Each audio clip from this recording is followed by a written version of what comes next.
back on the wars that you've covered, do you think that we have learned any lessons from them this century? Do you think that war reporters have helped us learn any lessons from war? Or do you see this just this terrible slaughter and genocide going on? I think that they are useful, because It's a strange word. yes, in the sense that if nobody told anybody, we would assume, if our own lives were okay, we just assume everything was all right. I think it's very important to remind people that these things are happening, that they are bad, and that the more you show just what's happening, the more everybody can say, whether they've been near a war or not, they can recognize that war is a perfectly terrible, cruel thing, and it's hardest on the least privileged. It's always hardest on the poor, simply. That was Hard Talk. I'm Saroja Coelho. You're listening to CBC Radio 1. Have a great day. Good morning, Manitoba, and hello there, Winnipeg. I'm Marcy Marcusa, just getting set here in our downtown studio for the show. You're with Information Radio. This is your morning show live from Winnipeg, as we mentioned, and we're on until 8:37 a.m. here on CBC. So thanks so much for joining us, and if you have any issues in traffic on the morning commute today, you can always give us a call. It's 788-3093. Should be not too bad out there. We're going to have more melting today. Lovely, beautiful spring sunshine for the day and a high of 6 degrees. Let's say good morning to the team today. Mr. Abby Adiyemi is back after a nice long weekend. Hi, Abby. Abby's our technical producer and behind the controls. We'll hear him on the air. He covers the forecasts on the program. We're also going to hear from Chloe Friesen, who's in once again today. Good morning, Chloe. Chloe directs the show, is filling in for Corey here on the morning show. And also filling in for our YouTube producer, Kevin Ipatebo, is our YouTube producer, Travis Peterson, who's been in charge of so much streaming here. Nice to have you with us on the early shift again, Trav. All right, let's go to our news center today. It is 2 minutes to 6 o'clock. World Report's up momentarily, but Heather Wells is here with our local headlines first. Good morning. Good morning. Well, they were standing up for Canada. We'll check the labels when we shop.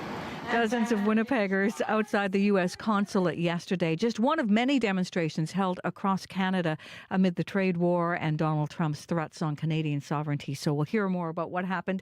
And a Winnipeg man says he's going to miss the carbon tax rebate. Ryan Cochie owns a home in Elmwood. He says the tax made up more than a third of his natural gas bill last month. Liberal leader Mark Carney announcing earlier this month he was cancelling the consumer carbon tax effective April 1st. We'll hear the latest news from Manitoba coming up at 6:30. That was such a Canadian clip. I know that song, right? It's like you expect to hear this, down with the U.S. or something, and it's like, we'll check the labels when we shop. I kind of made me feel good, though, actually. All right. Thank you, Heather. You're welcome. We will hear more about how different people showed their feelings and patriotism yesterday across this country. Also, in the first hour of the show, we are hearing a patriotic rally cry that Canadians are adopting with the talk of annexation and tariff threats, and it is elbows up. Well, now it is something that's put on a T-shirt and locally redesigned by a Winnipegger. So we're going to hear more from her in the first hour. Stay with us. We have lots ahead, but right now it is time for World Report. Today on Q with Tom Power. When the legendary singer-songwriter Angelique Kidjo's first album got successful, she was forced to flee her home country of Benin. She'll tell you that incredible story of how she snuck out of the country and how that moment has shaped everything she's done since. I grew up to be able to speak freely my mind. That's coming up on Q, followed by Commotion with Elamine Abdel Mahmoud on CBC Radio 1, the CBC Listen app, and everywhere you get your podcasts. This is World Report. Good morning. I'm Marcia Young. Liberal leader Mark Carney is starting his morning in Halifax. He's touring facilities across Nova Scotia and has promised to make an election announcement in just over an hour. In Quebec, the Bloc is hoping to make gains in Liberal ridings, and the Conservatives and NDP are hoping to do the same in the Greater Toronto and Hamilton area. It's a vote-rich region with a lot of seats that currently belong to the Liberals. Great to see you. All right. You're the owner. Yeah. Conservative leader Pierre Poilievre posing for photos yesterday at a deli in Mississauga. His campaign has just unveiled a plan to eliminate the sales tax on new homes that cost up to $1.3 million. It's a promise the Conservatives have made before, but it was previously capped at homes that cost $1 million or less. Now let's go to Toronto and the CBC's David Thurton, who is traveling with the NDP leader. If you believe in universal public health care, vote NDP. NDP leader Jagmeet Singh trying to rev up a small crowd at a campaign office in West Toronto. He's hoping to build momentum in a place that's critical for forming government. If you believe in building a country for the middle class, for the working class, and not the billionaires, vote NDP. Singh has visited downtown Toronto ridings like this many times and has come away empty. This time, the campaign hopes his persistence and a slate of candidates well known in their community could make a difference. You've seen her passion, you've seen her commitment. Now let's send her to Ottawa. Rutila Karpoche was elected to the Ontario legislature as an NDP MPP. Now she's running federally in Tioga and Parkdale High Park. I have had the honor of representing this riding as member of provincial parliament for the last 2 terms, and now I'm ready to continue that work. Although voters may want to vote for New Democrats, not all do. Longtime NDP supporter Ardith Ekdahl knows that problem well. People do strategic voting. They've done it in this riding before. We've got Rutila Karpoche here, and so I hope that she isn't a victim of that. Today, the campaign moves to Hamilton, another city where the party lost ground to the Liberals in the last election. David Thurton, CBC News, Toronto. Ukraine says Russia launched 139 drones and a ballistic missile during an overnight attack. At least 2 people were injured in the Kyiv region. The fighting between Russia and Ukraine is not letting up, despite ongoing ceasefire talks in Saudi Arabia. This week, Western military commanders will meet to discuss what happens when the fighting stops. But as the CBC's Murray Brewster tells us, their peacekeeping plans hinge on a lot of uncertainty. And I'll emphasize that we don't know what the conditions of such a ceasefire could be. Lieutenant General Steve Boivin is Canada's military operations commander. So we are working off a number of assumptions and developing contingency plans. Boivin has been given the unenviable task of planning for a deployment of Canadian troops should there be a ceasefire between Russia and Ukraine. A ceasefire is not a give-in. Even still, in early March, Canada signaled it is willing and ready to contribute soldiers. Final sign-off, however, would have to come from whichever party wins the federal election. Boivin says the military will give decision-makers options. Not an easy task when the army is short of troops. And the guidance I gave my team is, let's start with what we already have on the ground.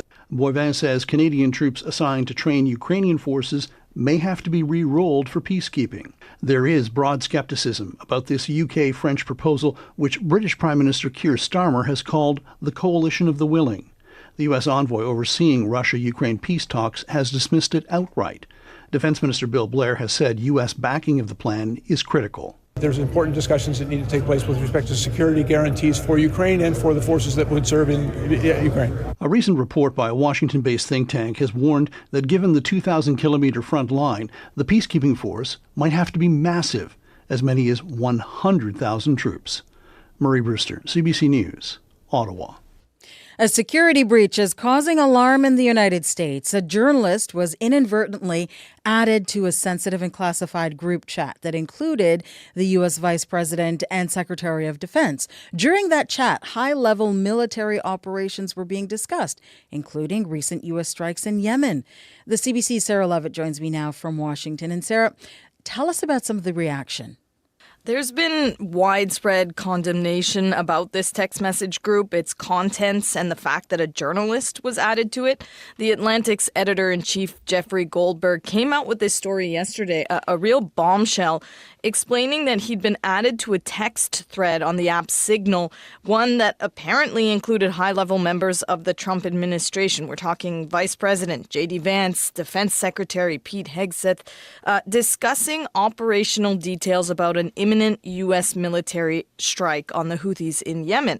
Goldberg says at first he didn't think the threat was real until the exact details shared were confirmed later with the successful attack. And a National Security Council spokesman has said it appears the text thread is authentic. So now there appears to be bipartisan support for an investigation. Let's hear from the Republican Congressman Brian Fitzpatrick. Then we'll hear from Democrat Congressman Tom Swayze. And if the interrogatory comes back that hearings are warranted, which they may very well be, we bring the witnesses in, we agree on who those witnesses should be, gather the facts, and then figure out the next steps. What are the Chinese saying right now? What are our European allies saying? How do they feel about sharing intelligence data with us?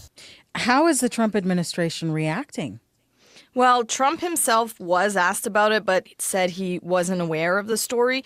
Defense Secretary Pete Hegseth is denying the whole thing. But later this morning, two members in the chat, CIA Director John Ratcliffe and Director of National Intelligence Tulsi Gabbard, they'll appear at a Senate Intelligence Committee where no doubt the bulk of the questions will be about this breach. Thank you, Sarah. Thank you. The CBC's Sarah Levitt in Washington. Opposition politicians in Turkey are vowing there will be more nights of protest, even after riot police moved in last night with water cannons and detained demonstrators. We won't stop. It won't stop us. They are trying to make us afraid of protesting, but people are determined and we will continue protesting. This is not normal and we don't accept it. Bataray Gökçulu is an opposition leader in Istanbul. He wants Turkey's democratic allies to put pressure on his country's governments to free the mayor of Istanbul and allow him to run for president. Ekrem İmamoğlu was arrested over the weekend on corruption charges. His supporters say the allegations are politically motivated. A group of young Canadian field hockey players is among the injured in a car crash in New Zealand. The crash happened Sunday on a highway on the country's North Island. The players are from under 16 and under 18 women's development teams. Several of them were taken to hospital. A 57-year-old driver has been charged in connection to the crash. Health officials across Canada are dealing with a surge in measles cases. Many experts say the way measles is tracked could be the key to containing it. The CBC's Jennifer LaGrassa looks at whether a COVID-era tool could help.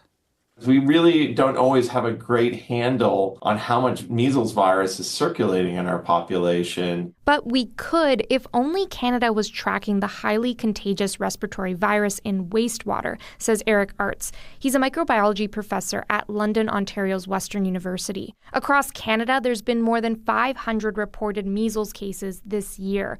But Artz says that number is likely higher. We could identify the wastewater catchment areas where the measles virus might be spreading, and then put in public health measures that would make a huge difference. For example, health officials could do targeted vaccination or education campaigns, which could control the spread as the virus is mostly targeting people who are unvaccinated. And this is what is allowing it to spread so rapidly. Dr. Christine Navarro is with Public Health Ontario. The province is dealing with the largest outbreak. More than 24 people have been hospitalized, most of them unvaccinated kids. What's devastating is that this is preventable. Dr. Caroline Quash is a pediatric infectious disease specialist in Montreal. While surveys show majority of Canadian parents want their children vaccinated, she says about 3 to 5% are against all types of vaccines. Though health officials say wastewater surveillance could better address this group, the tool has been scaled back across the country. The Public Health Agency of Canada's online tracker doesn't currently include measles. Jennifer LaGrassa, CBC News, Toronto.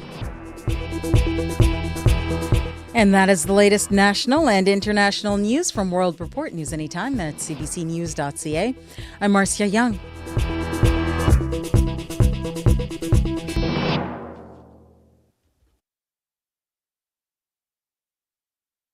Everyone, I'm Marcy Marcusa, and this is Information Radio. We're live in our CBC studios in downtown Winnipeg on 89.3 FM, 990 AM on that app and on YouTube.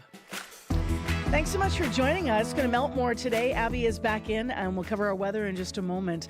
This hour, elbows up. You have heard the cry, but have you seen the logo? We are going to talk to a Winnipegger who has put that logo and graphically designed this into some products, and she's doing very well with it. We're going to hear more about her quirky little beaver logo with his elbows up, so stay tuned for that. Also this hour on the program, happiness in decline. You might have heard reported this week that Canada has now dropped to 18th place on this year's World Happiness Report. Why? So we're going to get a little bit into that. And then at 10 to 8, we will talk politics on Ottawa Report. Mia Rabson's in from the Canadian Press this morning. Specifically, we're going to get her take on how party leaders are performing so far. It's day 2, but some promises have already been made. So we'll compare and contrast some of what's been said. And later this morning, I should mention in hour 2, we have our live political panel, our partisan panel that will be with us throughout the election. So stay tuned to meet our panel. Right now, let's go to Heather Wells. She's in our news center with headlines today. Good morning. Good morning. Well, a Western Manitoba MLA has resigned his provincial seat so he can run in the federal election. Grant Jackson will be the Conservative candidate in Brandon-Souris. He aims to replace Larry Maguire, who bowed out after 11 years as the area's MP because of a health condition. Jackson says it is emotional, calling Maguire a good friend and mentor. Relief for a Winnipeg man after avoiding a bill of more than $40,000 to bring his classic Dodge Charger into Manitoba. We first told you about this story yesterday.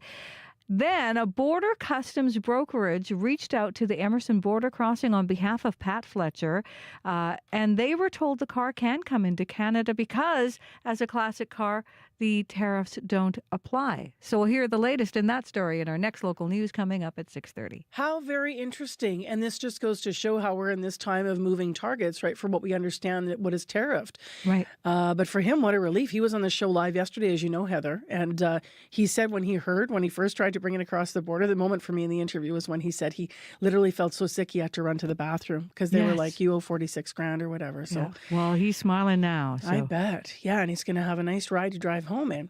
So let's find out about the weather, because this is the kind of weather where road tripping becomes fun instead of nerve-wracking, Abby. Definitely. It's going to be a beautiful day across the province. We're going to see sunshine in the south, just a bit of clouds here and there, but the main cloudy conditions will be focused in the northern part of the province. We expect calmer winds and a mix of sun and clouds in some regions also. Looking at conditions in Winnipeg and surrounding area, right now, Winnipeg, we are at -5. It is clear outside.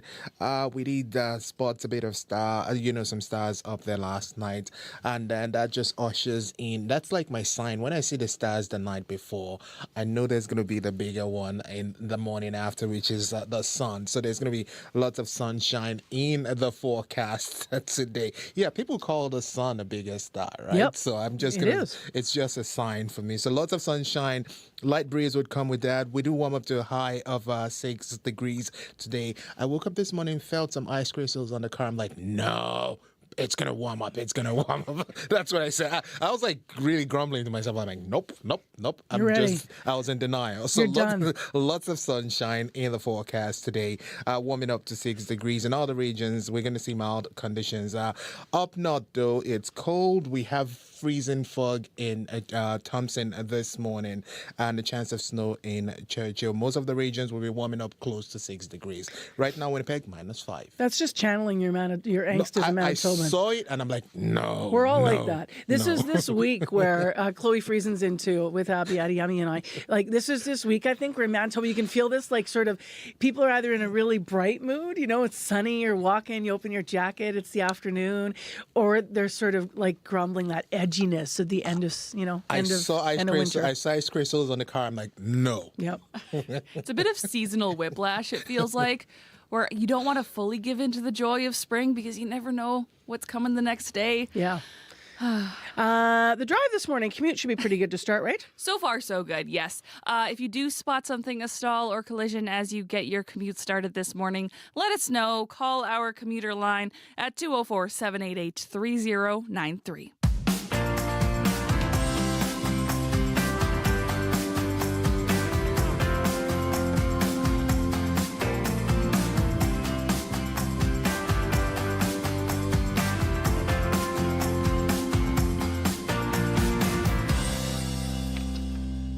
Well, up first this half hour on the program, if you've been looking for a way to show your patriotism, one Winnipeg maker might have a solution. Her name's Carolyn Scrownstead. She's a graphic designer. She's a business owner at Real Salty Design Company. I love that name. And she's here up early on Zoom to talk about a new design that's been flying off the shelves. Good morning. Morning. So tell me what you've designed. What does this new logo you've worked up around patriotism look like? Well, so I really like to draw animals. It's kind of my thing. They're cute, but they're also slightly aggressive. And so I just kind of thought with everything going on that it would be a really great time to add a hockey playing beaver to the lineup with the elbows up slogan. And I think he turned out great. I'm looking at him now, and you're not kidding. His face, he looks, he's serious. I'm not going near that guy. No, he's ready. He's going to block the puck. He's got game. Yeah, he's leaning on his stick. He's kind of got that. His teeth are out. Those big long teeth in the front. I heard you have I heard you have a child who was pretty excited that Mom did this.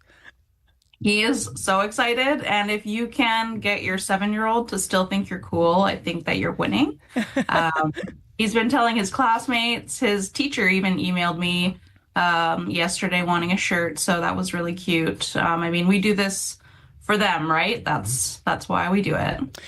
Tell me what you put this logo on and how quickly people started to really, start buying this. So I did an initial pre-order of some t-shirts and mugs and hoodies, and that one went over okay. That was a few weeks ago. I'd say maybe I sold about 30 units. And then since Saturday, I would say we are well over 200. So I have a lot of work to do. And I have a local maker, the local sticker shop. They're doing stickers for me, so those should be out soon too. But yeah, we've got mugs, t-shirts, hoodies, and they're going great. I will definitely be very busy. What are you hearing from people when they're making their orders? Do you ever have exchanges with sort of customers about why they're wanting the elbows up merch? Yeah, I think it's just that feeling of togetherness and solidarity as a nation. We have been pretty quietly patriotic for a long time, and now with recent events, I think it's important that we are more vocal about our patriotism, and it transcends politics. So no matter where you stand on that spectrum, elbows up just makes it's about community, and I think that that's really important, and that's a driving force behind why people are wanting to buy it. How did the inspiration come to you? Like, was there a moment where you just, I'm not sure how, you get to your drawing board? I have ideas floating around in here constantly. My brain never shuts off. And we had just gotten home from school. I was about to make dinner, and I was like, I'm going to draw a beaver playing hockey. And that's what I did. We had chicken nuggets in the air fryer and started drawing and was finished before they were done. What kind of a shift have you seen as a small business owner, just to look at that, in the desire to support Canadian makers and businesses? Even beyond, I guess, this, talking about the logo and how well this has been doing for you. Have you noticed people reaching out? Was that already starting to happen for you? Honestly, it's been a bit slower. COVID was, as we all know, crazy for supporting local. And then costs of living have gone up. Everybody's kind of struggling. So people are trying to save money wherever they can. But now with Canada and all these tariffs and stuff, I feel like the push to support local is definitely back now. And people are looking for more ways to do that than they ever could before, because you can get everything that you need locally. So I would say that it was maybe down a little bit, but now it's definitely back to those levels. And just last, Carolyn, you're going to have to get some help with all this. You've been joking around saying you're a bit busy, but you're really going to be busy. You're a one-person operation, right? I am, yeah. You know what? My husband is great. He's always around to help. So when he's not out of town working. So I do appreciate that. And as a freelance graphic designer, I do have extra time. So I think I'll be okay, because there's nothing I hate more than being late on deadlines. But I guess you never know, but I'll do my best. I always do. Well, good luck. You're up early. You can get an early start today, but we thank you for you. giving us some time here on CBC, and we appreciate you being with us live. Thank you. Yeah, no problem. Thank you. And if you're watching on YouTube, by the way, Travis just put up the design there so you can check it out. There's that beaver looking all ready to go. Carolyn Skramstad has been with us this morning, the owner and graphic designer at Real Salty Design Co. What's the busiest day of the year for pizza deliveries? Trick or treat! The busiest month for weddings. And the busiest day for dating apps. It's not Valentine's Day. The busiest day of the year on Under the Influence with Terry O'Reilly.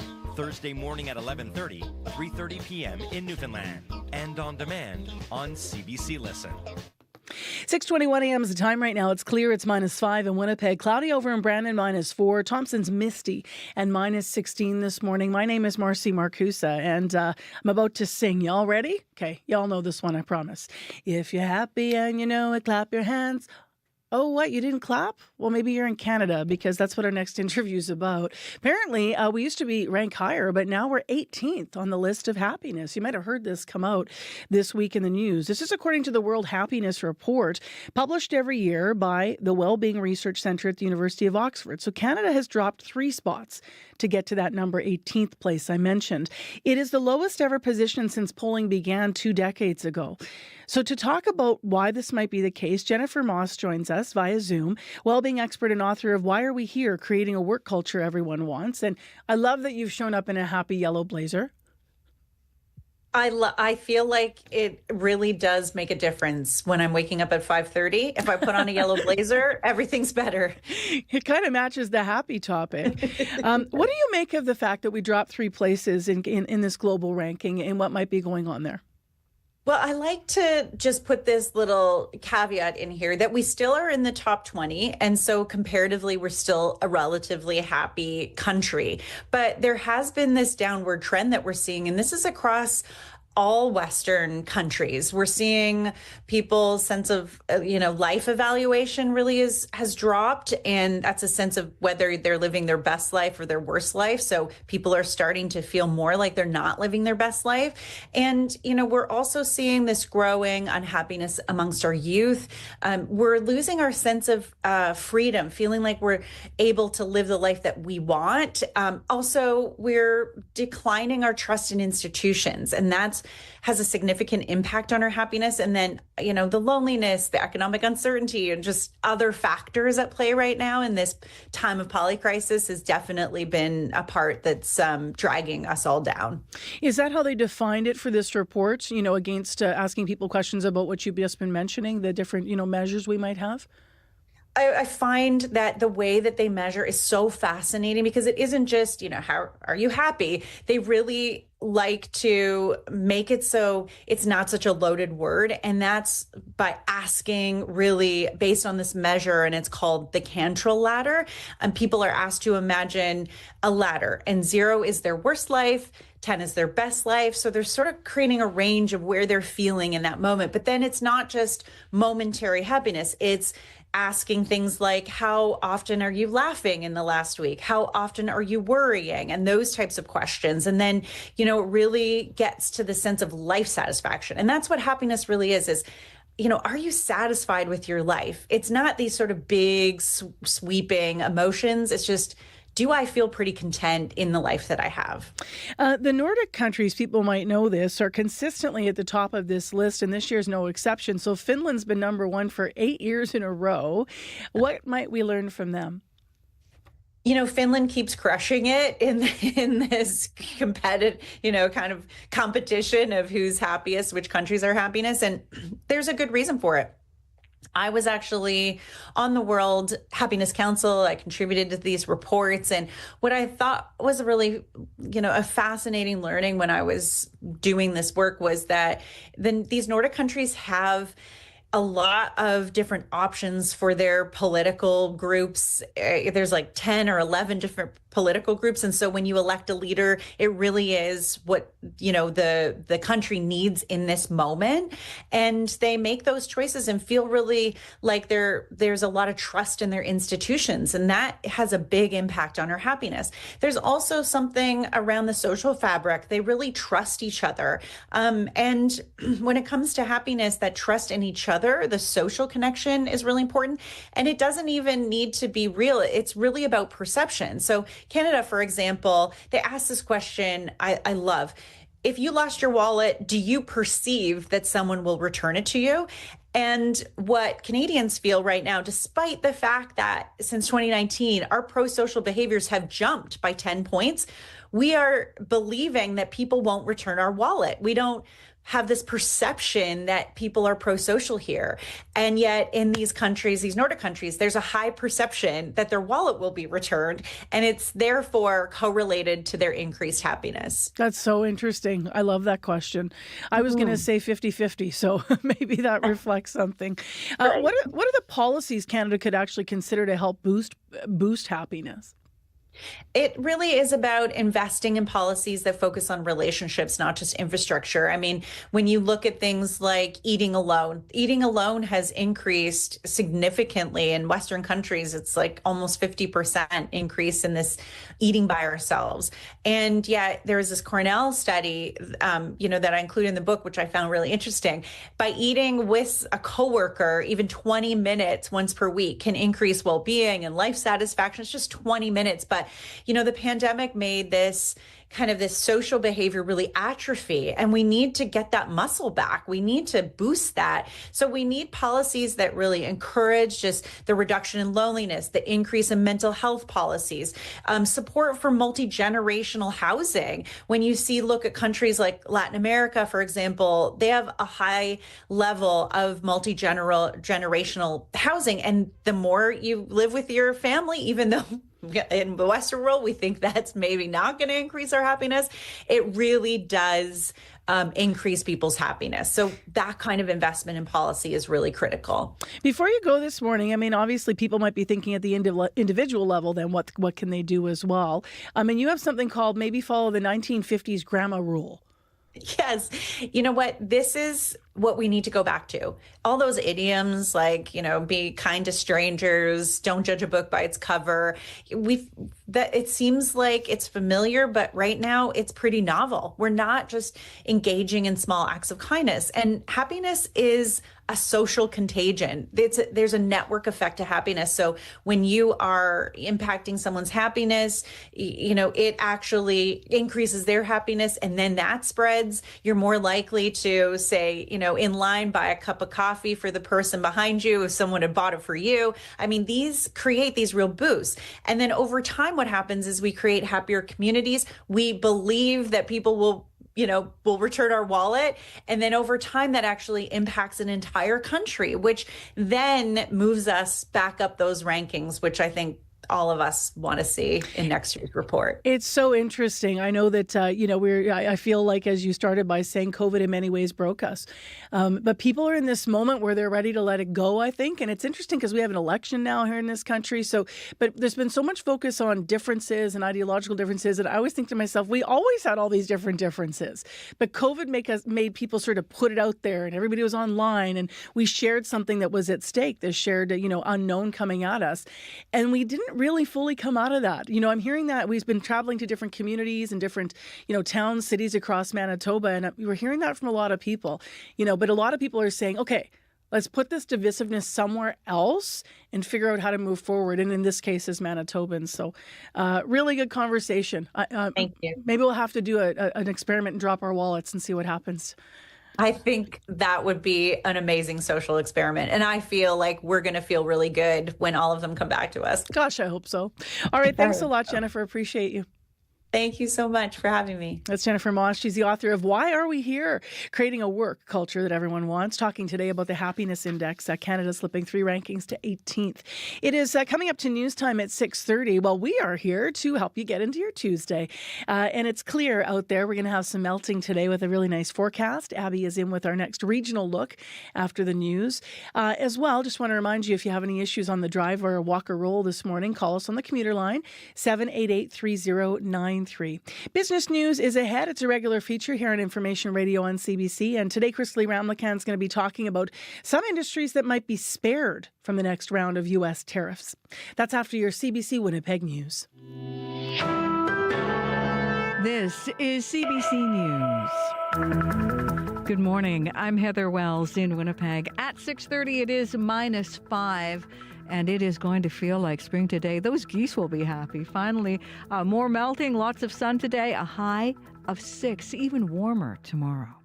A Western Manitoba MLA has resigned his provincial seat so he can run in the federal election. Grant Jackson will be the Conservative candidate in Brandon-Souris. He aims to replace Larry Maguire. Maguire bowed out after 11 years as MP for the area because of a health condition. Jackson says it has been an emotional roller coaster. Larry Maguire, and I'm going to get emotional, is a very good friend and a great mentor. We're wishing him well, and he'll get through this. And I'm just absolutely flattered and shocked that the federal party has asked me to attempt to step into his shoes. Jackson was considered one of the most promising rookie members of the provincial Progressive Conservative Caucus. PC leadership candidate Wally Dowdrich says he will run in the by-election to replace Jackson in the constituency of Spruce Woods. Canada's chief electoral officer is projecting the federal election will cost taxpayers roughly $570 million, slightly less than the last election in 2021. Stéphane Perreault says his agency has also reached out to major social media platforms like X and TikTok to mitigate concerns over artificial intelligence deepfakes during the campaign. Federal party leaders spent their first full day in the campaign talking about taxes, transfers, tariffs, and trades, while calling on the U.S. to respect Canada's sovereignty. Dozens gathered outside the American consulate in downtown Winnipeg yesterday. It was one of many rallies held across Canada to protest President Donald Trump's policies and his attacks on Canada's sovereignty. Joan Jarvis was there. Feeling really anxious, actually, about what Trump and the U.S. Republicans are saying about Canada. I think it's important that our voices be heard, that we're not happy with what's happening, and we're not going to be a 51st state. Protesters say the state of Canada-U.S. relations will influence how they vote in the federal election happening in the shadow of the trade war. A Winnipeg man has mixed feelings about receiving a break on his hydro bills next cycle. Ryan Cochie owns a home in Elmwood. He says the federal carbon tax was a big portion of his natural gas bill. He says getting the rebate checks for the consumer portion of the tax helped to balance his budget. Cochie concedes the break on hydro will help lower some costs. That will help out a bit. But then, I think April we get the last carbon rebate as well, so that'll be nice. But then in the future, definitely gonna miss those rebates. So it's kind of up and down. A spokesperson for Manitoba Hydro says the carbon tax will no longer apply to natural gas bills starting April 1st. A Russian diplomat says talks between Russia and the United States on Ukraine were challenging but useful. The two sides met yesterday in Saudi Arabia, and the Russian news agency TASS says the Russian side describes the meeting as intense. Peter Dickinson is editor of the Atlantic Council's Ukraine Alert website. The Americans in particular are very keen to demonstrate this process, this peace initiative is moving forward. They'll be looking to try and get some sort of confidence-building steps in place. It doesn't seem at this point that there's been any major breakthroughs. Yesterday's talks lasted more than 12 hours. A group of young Canadian hockey players is among the injured in a car crash in New Zealand. It happened Sunday on a highway in that country's North Island. The players are from under 16 and under 18 women's development teams. Several of them were taken to hospital. A 57-year-old driver has been charged in connection to that crash. You can hear the latest national and international news coming up on World Report at 7. A Winnipeg senior has avoided a more than $40,000 roadblock. A border customs brokerage helped Pat Fletcher after he was told he'd have to pay a 25% tariff to bring a classic car he bought into Manitoba.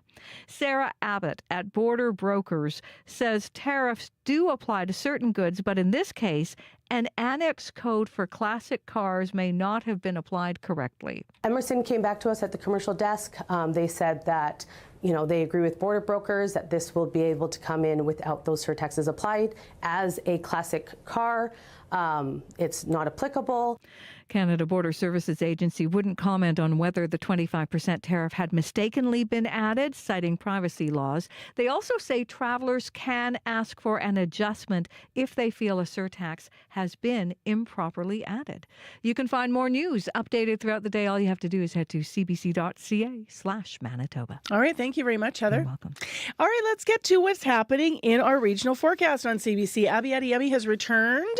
Good morning once again. Down south, it's shaping to be another beautiful one from the Red River into south central Manitoba. We're looking at highs close to 6 degrees today. For Winnipeg, -5 at this time. It is clear. Expect mainly sunny skies. We get some light breeze. We warm up to 6 degrees.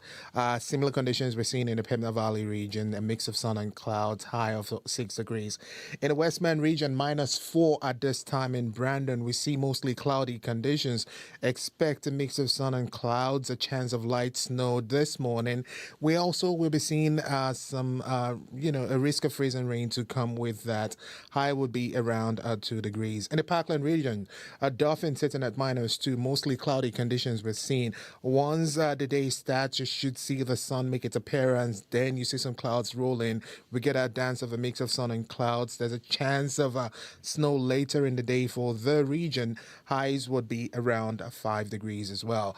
For the Interlake region, Gimli -9, partly cloudy at this time. Today we'll be bringing mainly sunny conditions, a high of 4 degrees. There's a slim chance of rain somewhere in between for folks in that part of the province.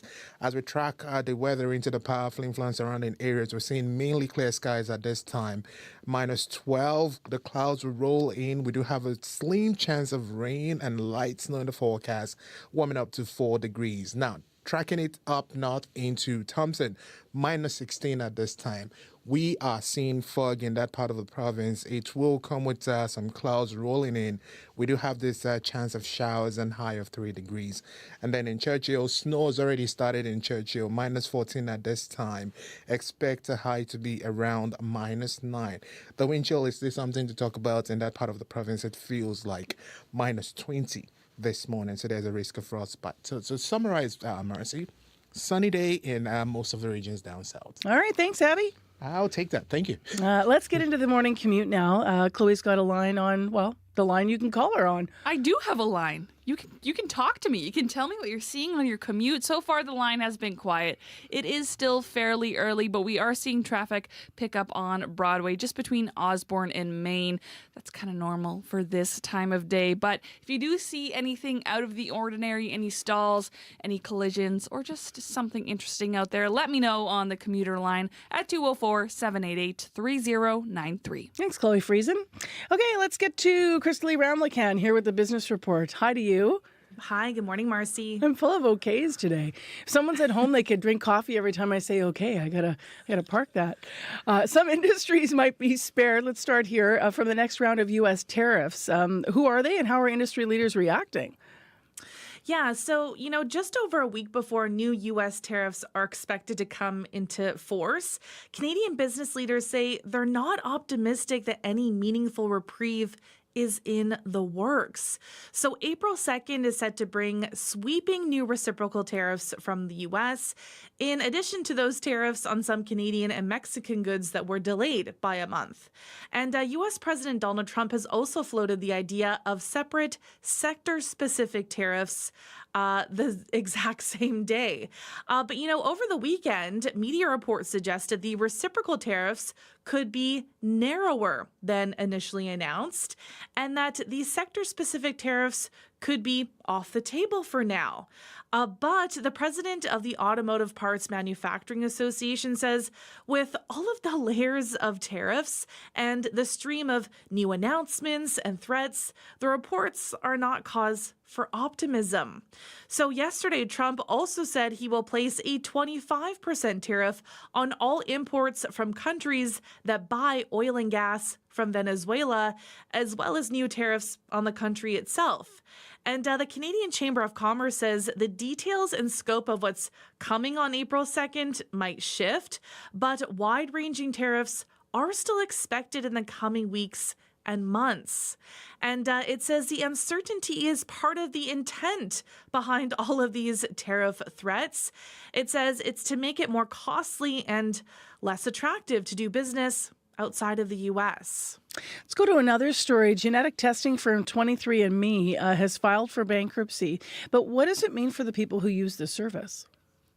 Yeah, so the U.S. company is seeking court authorization to sell its assets, which may include the sensitive health and genetic data of its roughly 14 million customers. So legal experts and some U.S. officials are advising customers to delete their accounts, but even that may not be enough to prevent personal information from being sold.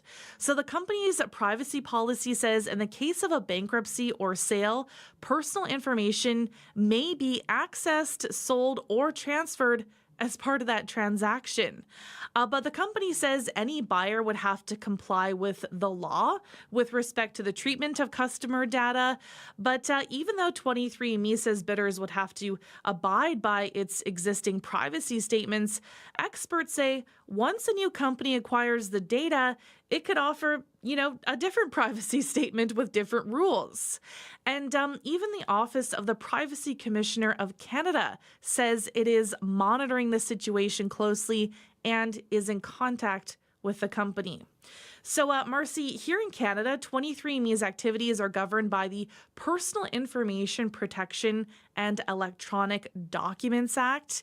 And that act allows the transfer of one's personal information without their consent in certain business transactions. But the receiving organization is supposed to use the information solely for the purposes for which it was originally collected and implement safeguards appropriate for the sensitivity of the data. And in an open letter to customers, 23andMe says it will look to secure a partner who shares in its commitment to customer data privacy. But you know what? Even if you delete your 23andMe account, it doesn't mean that the company will delete all of its information on you. So its privacy policy says 23andMe will retain genetic information, date of birth, and sex as required for compliance with applicable legal obligations, even if you end up deleting your account. Might be a little stressful for some folks thinking about that. Let's before we look at markets, actually, let's look at one more story. Sesame Street's facing layoffs. Yeah, so Sesame Workshop, that's the nonprofit studio behind Sesame Street, says it is cutting its workforce by 20% because of a $40 million shortfall projected for next year.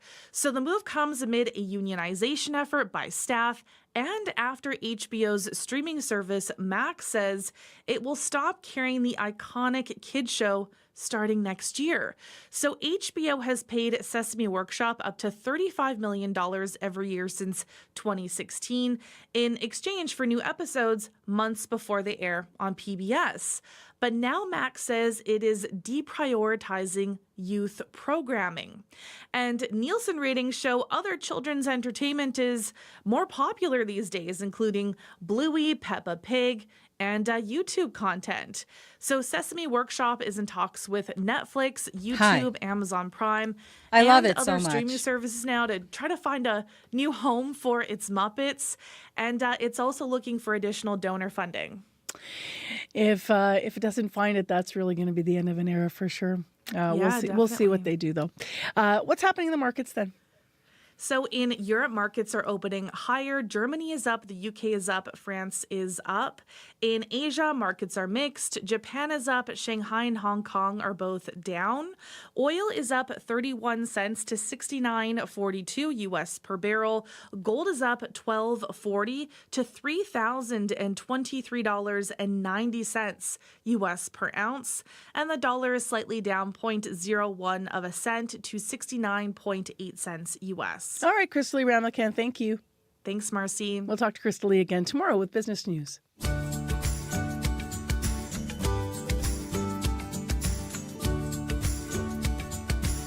You are listening to CBC This Morning. Welcome to your Tuesday, everyone. March 25th already, 6:45 a.m. the time right now. It is clear. It's -5 in Winnipeg. And thanks for being with us today. In the next hour of the show, we are going to introduce you to our partisan panel. Now that the election's been called every week, we're going to have a partisan panel on to talk about their parties as you seek to make your choice in this upcoming federal election. So today, our panel, and this is our panel for the month, is a trio of veteran politicians. We'll introduce you to them. They're all from Manitoba, and they will join us to let us know why they think their party is the one to vote for on Election Day. Well, meantime, let's see what is happening in the polls. In the coming weeks of the campaign, we will hear a lot of polls. We're going to hear a lot about polls. A lot of people question, though, how reliable the numbers are and how regular people can interpret them and what you should make when you hear these numbers. Well, Philippe Fournier is editor-in-chief of 338 Canada, and Eric Grenier is the author and publisher of the Writ.ca and runs CBC's poll tracker. Catherine Cullen of CBC Radio's The House spoke to them about the importance of polling. Well, one is to take the polls in the context of everything else that is happening in the course of a campaign. One, there's always going to be many different polls, so no one should live and die by a single poll, get their hopes up or get their hopes crushed by a set of numbers that come out. And also that it is just a guide of what is happening in the course of a campaign. It's not necessarily something that is supposed to tell you how to vote or who is going to win. It does show who is leading. And it does often explain what a lot of the parties and the leaders are doing in the course of a campaign. When you're a front runner, you're going to act differently than when you're trailing. When you're way behind, you're going to act differently. And so I think polls can help people understand what is happening in the course of a campaign. And in that sense, they have a bigger role to play than I think a lot of people think when they just see it as a horse race. Philippe, what do you want people to have in mind? When polls are conducted properly by professionals, they constitute the most objective information you will ever have about a campaign. During a campaign, the parties, they buy advertising, they have, of course, rallies. Everything is made to influence you, to spin the news their way. The polls, if they're done correctly, will give you the score of the game. And that's why I like following the polls so much, because it tells the story of the campaign, even though every which way the narrative will be pulled. Philippe, I wonder, is there another piece of information you would suggest people look at, be it the sample size, be it the margin of error or like sort of comparable margin of error? Like if I'm looking at a poll, Right. where do your eyes go first? Well, my eyes go first who polled, of course, because we know that pollsters are not created equal. There are really good pollsters in this country, but there are also some pollsters that have not a track record as tested as others. And so I'm looking at who polled, how much did they poll matters, but this doesn't usually change that much. It's usually between 1,000 and 2,000 with the occasional big sample size. We had the Angus Street Institute release a poll last week that had 4,000 respondents, which is substantial. Just showing off at that point, really.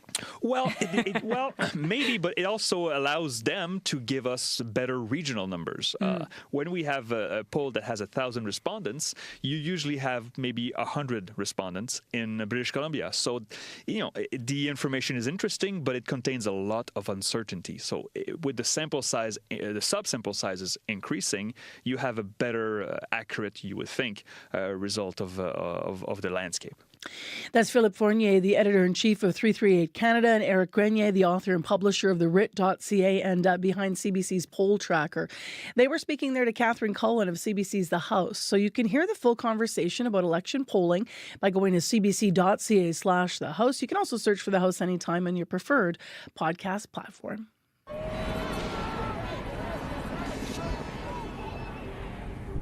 There's a lot of noise out there. What is real? What is false? CBC News is here for Canadians. Sifting through the noise to help you make your best choice. Because this is your vote. Canada Votes 2025. Everywhere you get CBC News. It's 11 minutes to 7 o'clock now on 89.3 FM, 990 AM on the app and YouTube. You're with CBC This Morning, live in downtown Winnipeg. Well, if you're a regular listener, then you know on Tuesday mornings right around this time, we do take you over to Ottawa for the latest. Day 3 of the federal election now, and the leaders are continuing their crisscross campaigning all across the country. With every stop along the way, leaders are making promises and they're making pitches. And while trying to show that they're the one can best defend Canada's interest against President Trump. That's also on the agenda. To talk about the election so far, Mia Rapson's with us today, Deputy Ottawa Bureau Chief for the Canadian Press, and that is where we've reached her in Ottawa. Hi there, Mia. Good morning. So I want to get your impressions of how the leaders are doing so far. What are some of the highs and lows in your view? I'm not sure there's any highs or lows yet, but I think most importantly, there have been no major stumbles. Mark Carney, the Liberal leader, this is not just his first campaign as the Liberal leader, which he's been for about 2.5 weeks now. It is his first campaign, period. He has never run for political office before. He's still getting his political sea legs under him, but he does seem to be getting a little bit more comfortable taking questions from reporters, doing stump speeches, sort of being in that role. He still maybe has a ways to go, but he's obviously growing into the role with each day. Mr. Poilievre with the Conservatives, he is obviously heeding some criticism that he's come off as a bit too negative. He's trying to put on a more positive demeanor to his campaign. He's arrived at, I think, all of his stops so far with his wife and his 2 young children in tow, showing he's a family man. It's the image that they are trying to portray. And Jagmeet Singh with the NDP, he's just trying to continue to put on a positive face when things are just looking very, very bleak for that party right now. Both Liberal leader Mark Carney and Conservative leader Pierre Poilievre are talking tax cuts. So they did make some, there's some substance already, even though it's day 2 or day 3. Walk us through the difference in their tax policies and approaches, though. I would say this is maybe the only substance we've seen so far from both parties. It's been sort of slow out of the gates with policy promises. But yes, they both did promise to make a cut to the lowest personal income tax rate. The Liberals by 1 point, the Conservatives by a little more than 2 points.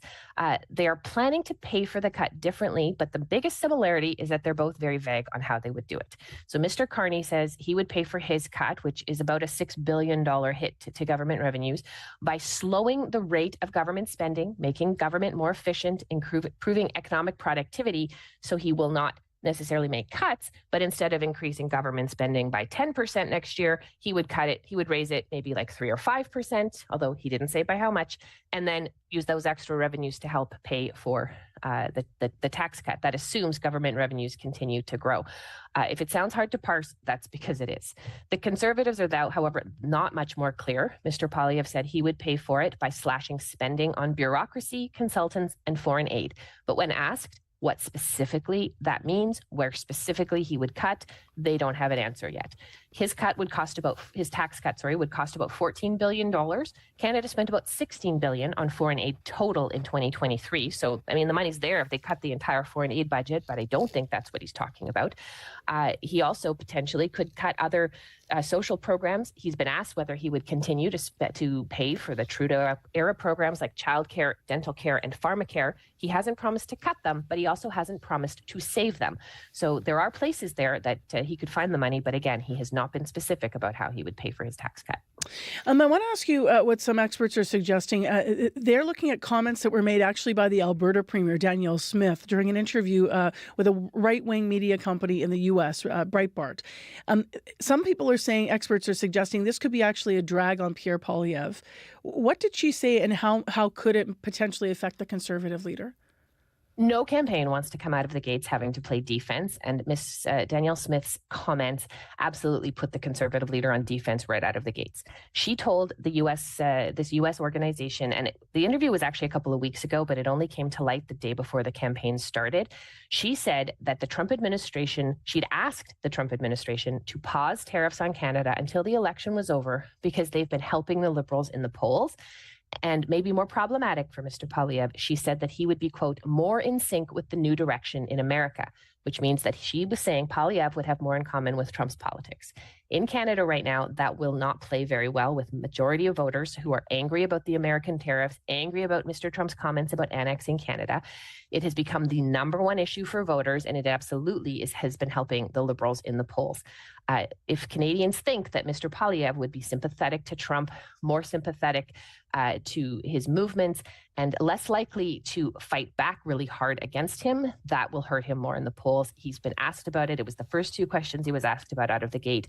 And like I said, no party wants to be on the defensive. It is a definite trouble spot for Mr. Poilievre. The leaders' debates. Let's round out our conversation there. The Leaders' Debates Commission announced the French debate will be April 16th. The English debate will be held April 17th. How important will the debates be in this election? The French debate could be really critical for Mark Carney. He is very popular in Quebec right now with Francophone voters, but he's not yet that comfortable in French. Mr. Poilievre and Yves-François Blanchet, the Bloc Québécois leader, extremely skilled debaters and both in both languages. Mr. Carney also decided yesterday that his party would not pony up the $75,000 that was requested by the Quebec television network TVA to join their debate, which would be separate from the consortium debates that have been set. Many saw that as him trying to avoid having to do another debate in French.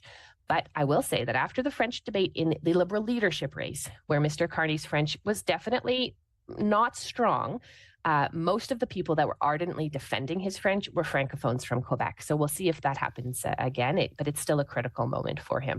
For Mr. Poilievre, the debates are a chance to continue to try and shed the image that he is too negative and potentially even mean-spirited. He needs to come across as a leader, and the person that often Canadians, the majority of Canadians see as being the prime minister or being the best leader is usually the one that wins the election. So debates don't usually make or break a candidate entirely, but in a close race, they can help decide the outcome. I actually do want to add one more question here, Mia. I should ask how the other parties are planning to punch through all of this. I mean, the NDP, the Bloc, the Greens, how are they trying to get through with their messages, given that this, obviously there's so much focus on the Conservatives and the Liberals? It's difficult because this has clearly become a two-horse race. The other parties are really sort of well far back in the polls and don't have a lot of support. The NDP are trying to stay relevant. Mr. Singh started off on Monday in Montreal. He's trying to capture some of the magic that the NDP had in Quebec in the 2011 election, but they haven't really ever been able to get that back. It seemed to be maybe a one-hit wonder for him. He's just trying to stay relevant, but he hasn't actually made any new promises yet. The only policy he's talked about are things that he'd promised before the election. He had a rally in Toronto last night that didn't really have a lot of people at it, so it's been difficult for them right out of the gates. For the Bloc, Yves-François Blanchet was in Quebec City yesterday outside the U.S. consulate there, trying to make a promise, or at least not a promise, but a demand that the Canadian government enact buy Canadian policies. But a lot of what ended up happening is a lot of photos distributed with him standing with a giant American flag over his head, which the imagery of that isn't exactly what any politician in Canada wants right now. And finally, for the Greens, they're trying to showcase their younger co-leader. Jonathan Pedneau is now co-leading the party with Elizabeth May. Elizabeth May, obviously the face of the Green Party for many, many, many years now. They're trying to showcase him a little bit more. He's going to do the debates this time instead of Elizabeth May. So they're trying to put a younger, fresher face on the party. But all of them are really struggling just to be seen and heard in a race where the Liberals and the Conservatives are clearly it's going to be one or the other of them at the moment. All right, Mia, thank you very much. Really appreciate all of this. You're welcome. That's Mia Rabson. She's the Deputy Ottawa Bureau Chief for the Canadian Press. And we have, of course, more analysis still ahead on World Report. Right now, though, let's go to local news stories. Heather Wells is in with an update at 2 minutes to 7. Well, a Winnipeg man says he is going to miss the carbon tax rebate. Ryan Kochi owns a home in Elmwood. He says that tax made up more than a third of his natural gas bill last month. Liberal leader Mark Carney announced earlier this month he was canceling the consumer carbon tax effective April 1st. We'll hear more from this one homeowner. And relief for a Winnipeg man after avoiding a bill of more than $40,000 to bring his classic Dodge Charger into Manitoba. It's a story we told you about first yesterday. We'll bring you the latest in our next local news coming up at 7:30. Thanks, Heather. Welcome. Nothing major going on in traffic to this hour yet. Call us if you need, 788-3093. Clear in Winnipeg, -5. Today it's going to be mainly sunny and a high of 6, so really nice day ahead.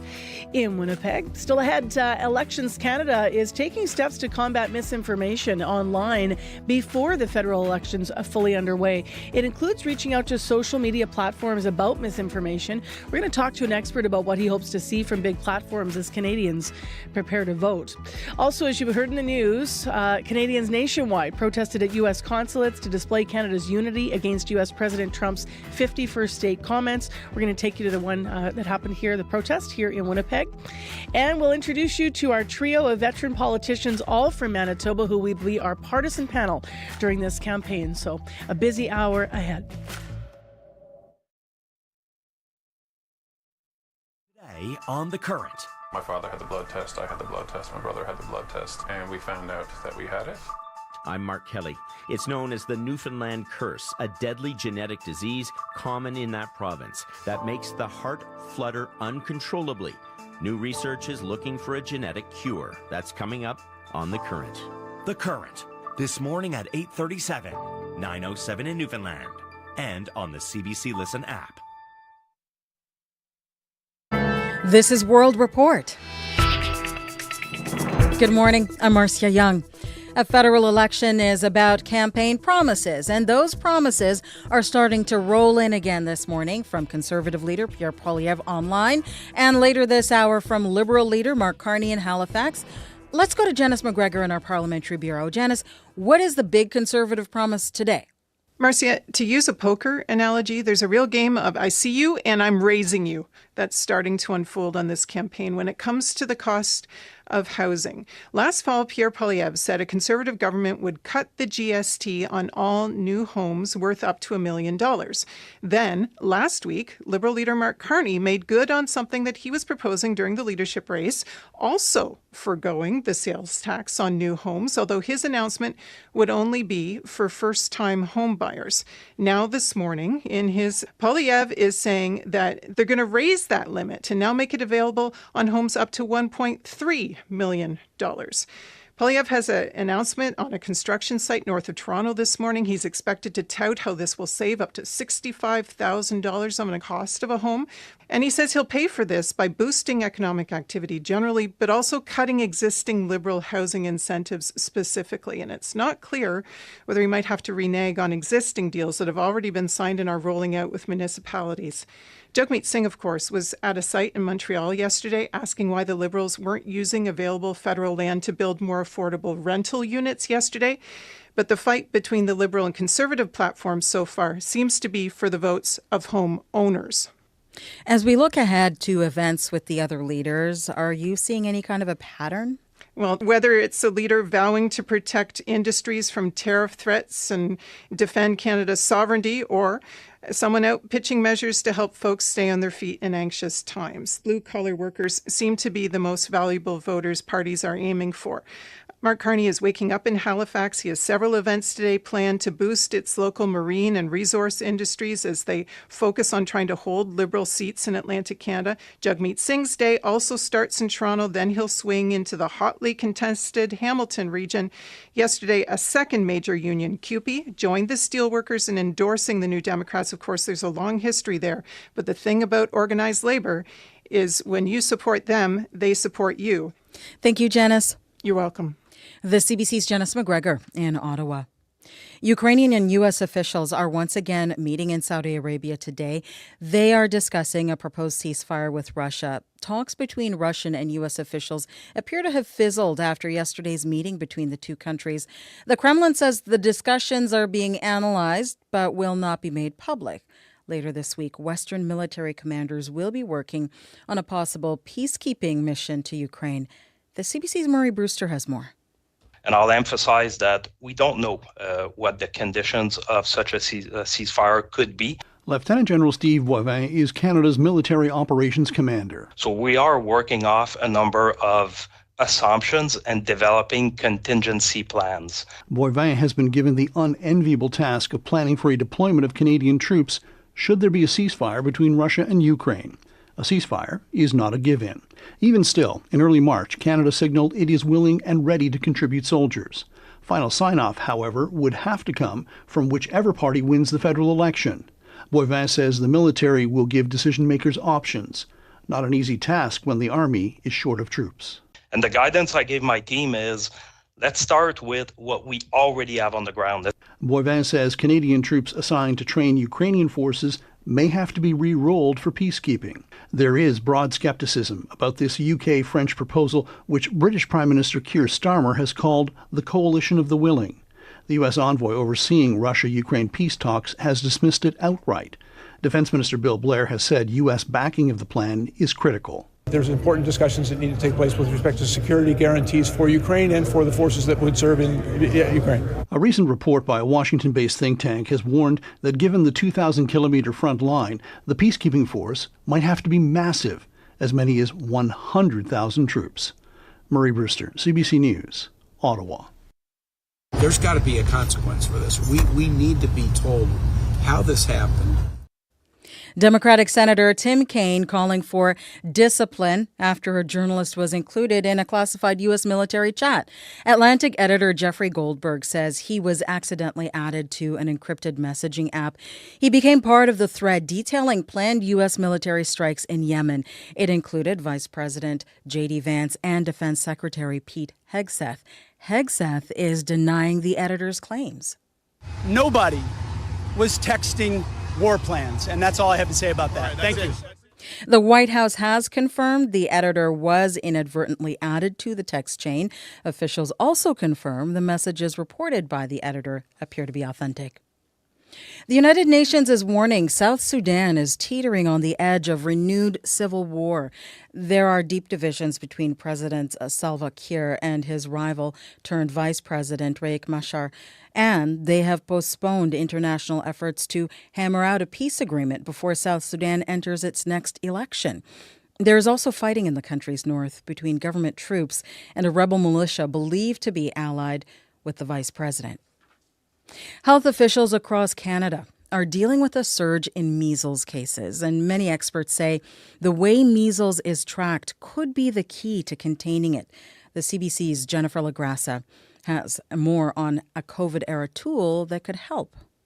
We really don't always have a great handle on how much measles virus is circulating in our population. But we could if only Canada was tracking the highly contagious respiratory virus in wastewater, says Eric Artz. He's a microbiology professor at London, Ontario's Western University. Across Canada, there's been more than 500 reported measles cases this year.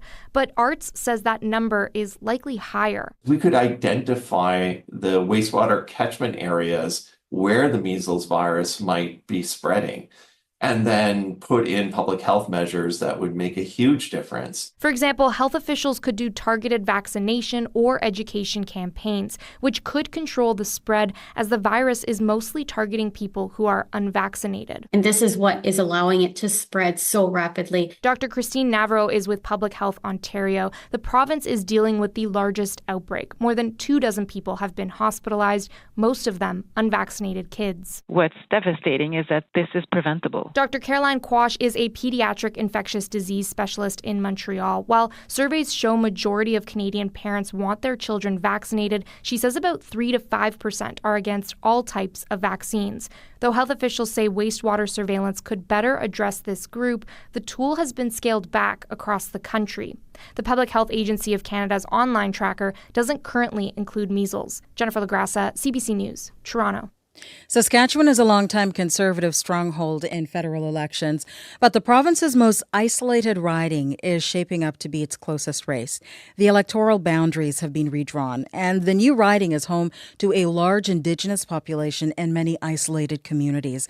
Alexander Silberman traveled there to speak with voters. At the small grocery store in Stony Rapids, Saskatchewan, an isolated northern community, the high costs at the cash register are top of mind this election. It's $20 for a package of grapes here and $42 for a large bag of flour. We have probably some of the most expensive milk and eggs in the whole country, you know. Brandon Calvert used to work at the northern store. He's seen firsthand how high grocery prices make it difficult for families to make ends meet. This federal election, improved access is top of mind. for communities that are only linked by ice road. For people in Fond du Lac, for example, they really want an all-season road. Freight's even more expensive for them over there. The riding of Desnethe Missinipi Churchill River is shaping up to be a three-way race after the redrawing of electoral boundaries. Daniel Westlake is a political scientist at the University of Saskatchewan. If the riding had the boundaries it had now, is that it would have voted NDP in 2019 and Liberal in 2021. The issues in this riding are unique to this part of the province. With few roads, the region is heavily reliant on costly air travel. It's also difficult to see a doctor. Mitchell Tharasi says that's his biggest concern as a voter. Because there's so many doctors that come and go, like they're on a rotation, and you don't have like a regular doctor here. This federal election, voters in the north hope their voices will make a difference. Alexander Silberman, CBC News, Stony Rapids, Saskatchewan. And that is the latest national and international news from World Report News Anytime at cbcnews.ca. I'm Marcia Young.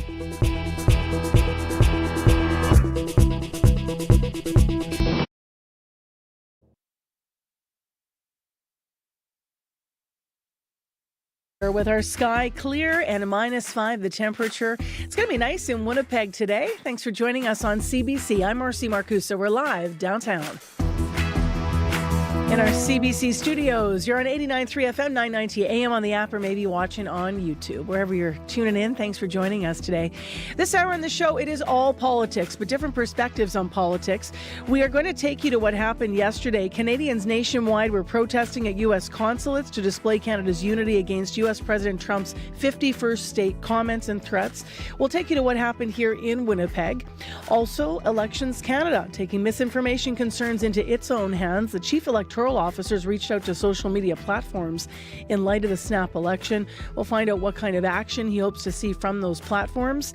And you're going to meet our partisan panel. They're going to be with us weekly as we lead up to Election Day. A trio of veteran politicians, all from Manitoba. They will all defend their parties on this panel and hopefully inform your decision to vote, however you're going to vote. So that's coming up at 7:45. Right now, 7:11 is the time on your Tuesday morning, and Heather Wells is in with other stories developing today. Good morning. Good morning. Well, a Winnipeg homeowner says he has mixed feelings about receiving a break on his hydro bills next cycle.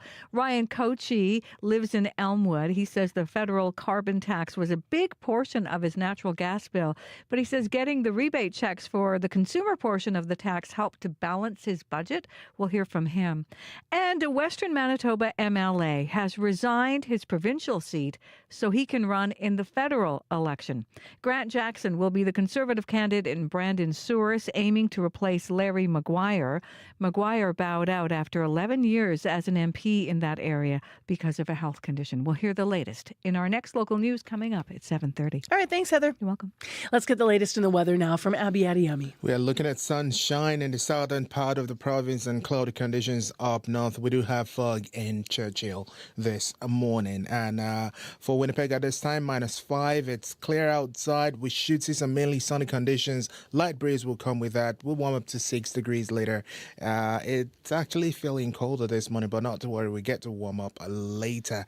And similar conditions we're looking at for tomorrow. All right, thanks, Abby. Thank you. Chloe Friesen is in for the next couple of weeks, actually, for Corey Funk, and she's here now with the commute. Hello. Not too much happening out there on the commute.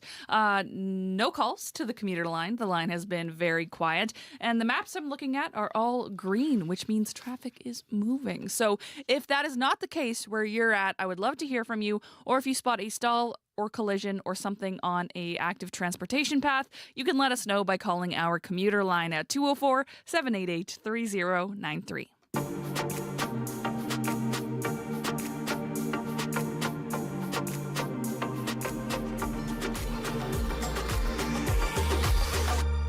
Well, as I mentioned, Elections Canada has reached out to various social media platforms to address concerns around misinformation. So Chief Electoral Officer Stéphane Perreault said that he's been in contact with sites like X and TikTok.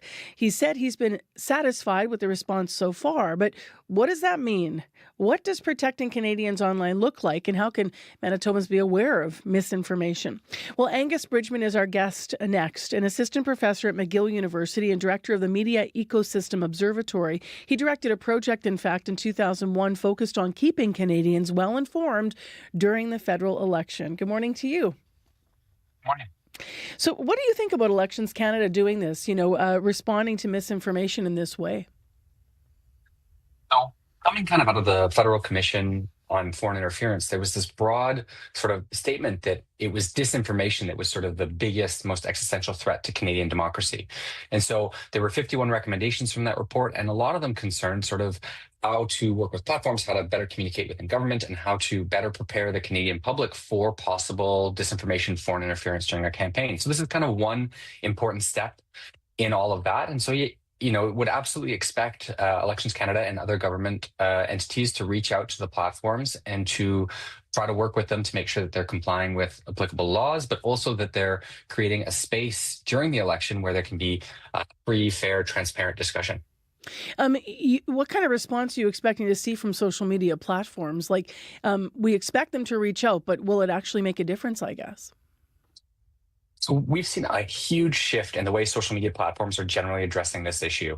Back in 2021, Facebook, for example, had a Canadian election integrity initiative. Twitter was the same.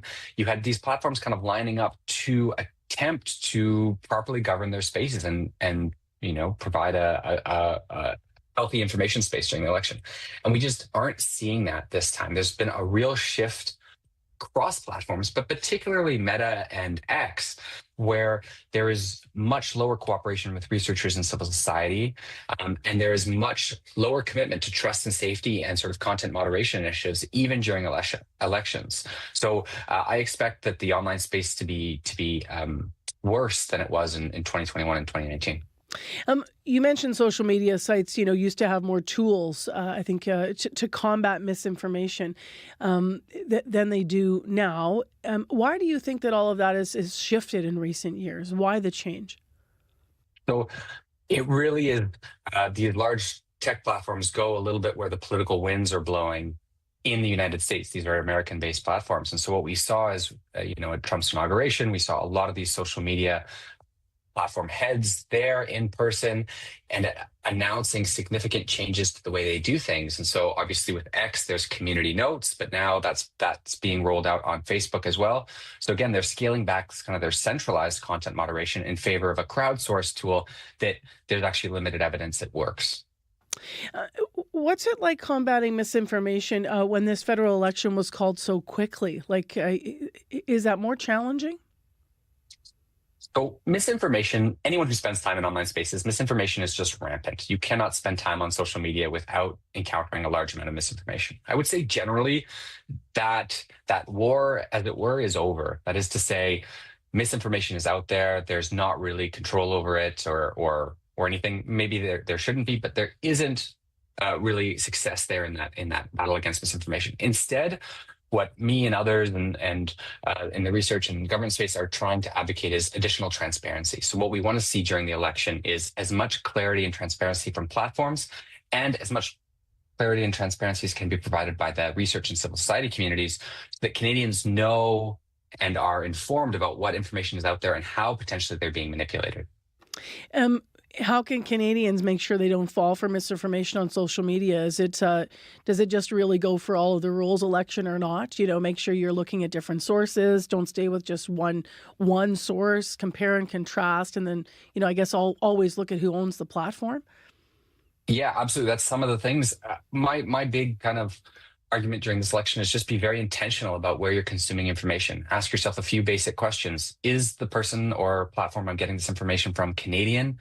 Do they care about me, my family, my community? And are they interested in the well-being of my country? And if they're not, if the answer to any of those is no, you should try to be, particularly during an election, very attentive to what information you're consuming. We see a lot of American influencers in particular talking a lot about Canada these days. And they don't really care about you or your community. And so just paying very close attention to that, make sure we have a national conversation, make sure you understand what's going on, and that you cast an informed vote. Thank you very much, Angus Bridgman. I know that you've been analyzing this for the last 24 hours, and we appreciate you being up and being with us to look at this morning. And I know that you're originally from Winnipeg, so shout out to you. I am. It's nice to be back there. Thank you. Take care. That is Angus Bridgman with us this morning, assistant professor at McGill University now and director of the Media Ecosystem Observatory.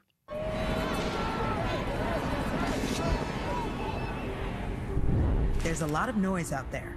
What is real? What is false? CBC News is here for Canadians, sifting through the noise to help you make your best choice. Because this is your vote. Canada Votes 2025. Everywhere you get CBC News.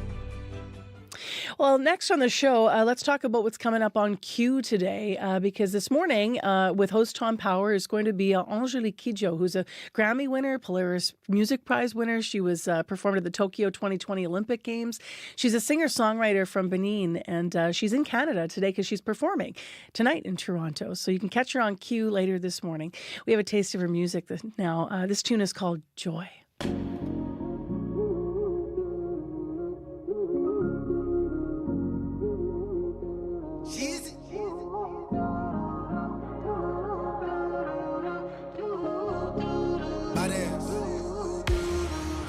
I found the joy through all the pain, through all the pain. I found the sun through all the rain, through all the rain. I found the power, a brand new day, a brand new day. I found the power, a brand new day, a brand new day. And I'm awakened.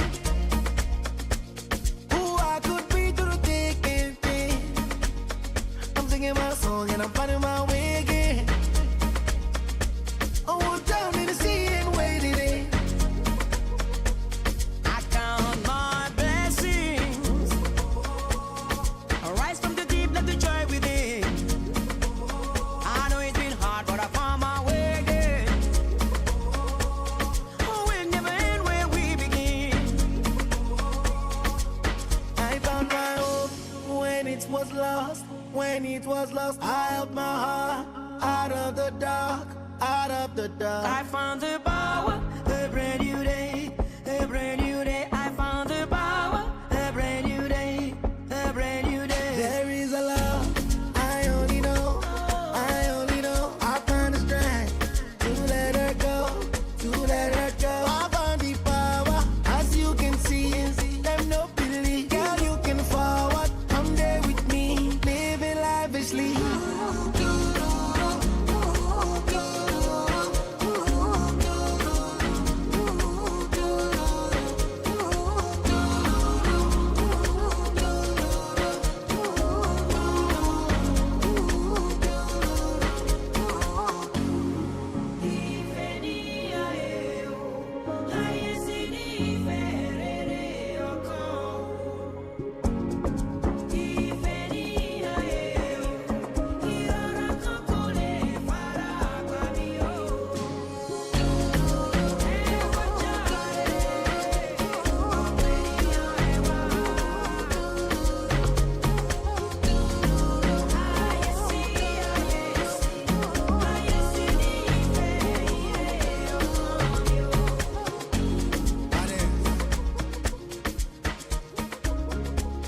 Angelique Kidjo and Joy. Angelique is going to be on Q today. The show starts at 10 o'clock right here on CBC Radio 1. It's clear -5 in Winnipeg. It is cloudy mostly in Brandon, and it's -3, and freezing fog in Thompson and -17. Next local news coming up here at 7:30 on 89.3 FM, 990 AM on the app and on YouTube. Well, it's the season. I should say it's going to be the month where we ask all kinds of political questions on Facebook. And yesterday I posted asking whether or not someone votes differently from their partner or their spouse, or if you're in a multi-party family under one roof, maybe you've got, teens, grandparents, and everybody votes differently. And some interesting comments coming in, Abby. And this sort of is interesting because some people are saying that they don't talk about it. So Mel Zabrocki wrote in and said, "We've never discussed for whom we vote. We decide on our own." Rick Koss also said, we don't discuss this until at least after the election. Viola Fleury saying, we all do. We all vote different for different parties in my house, she said. So there's 3 people there voting different ways. Sue Ostapovich saying we don't discuss things. So it's just very interesting to me, sort of this dynamic that goes on in people's homes. So Lynn Thacker-Thai wrote into CBC, interesting question, 39 years, we've always voted the same way. We're in sync with what we believe is important in the country and in the world. So politics are important to our family. It's always discussed. So it really just sort of seems to be personal preference here. So did you grow up, or even now, like, do you discuss it at all? I call it democracy in the family. Yes, my sibling and I and their spouses always, we're always at, we always headbutt when it comes to, because I'm voting my conscience. I know why I'm voting for this person. I'm not even thinking about if this person wins or not. I'm all about, what do you know about this person? So you're leaning into that as a choice, whoever it is.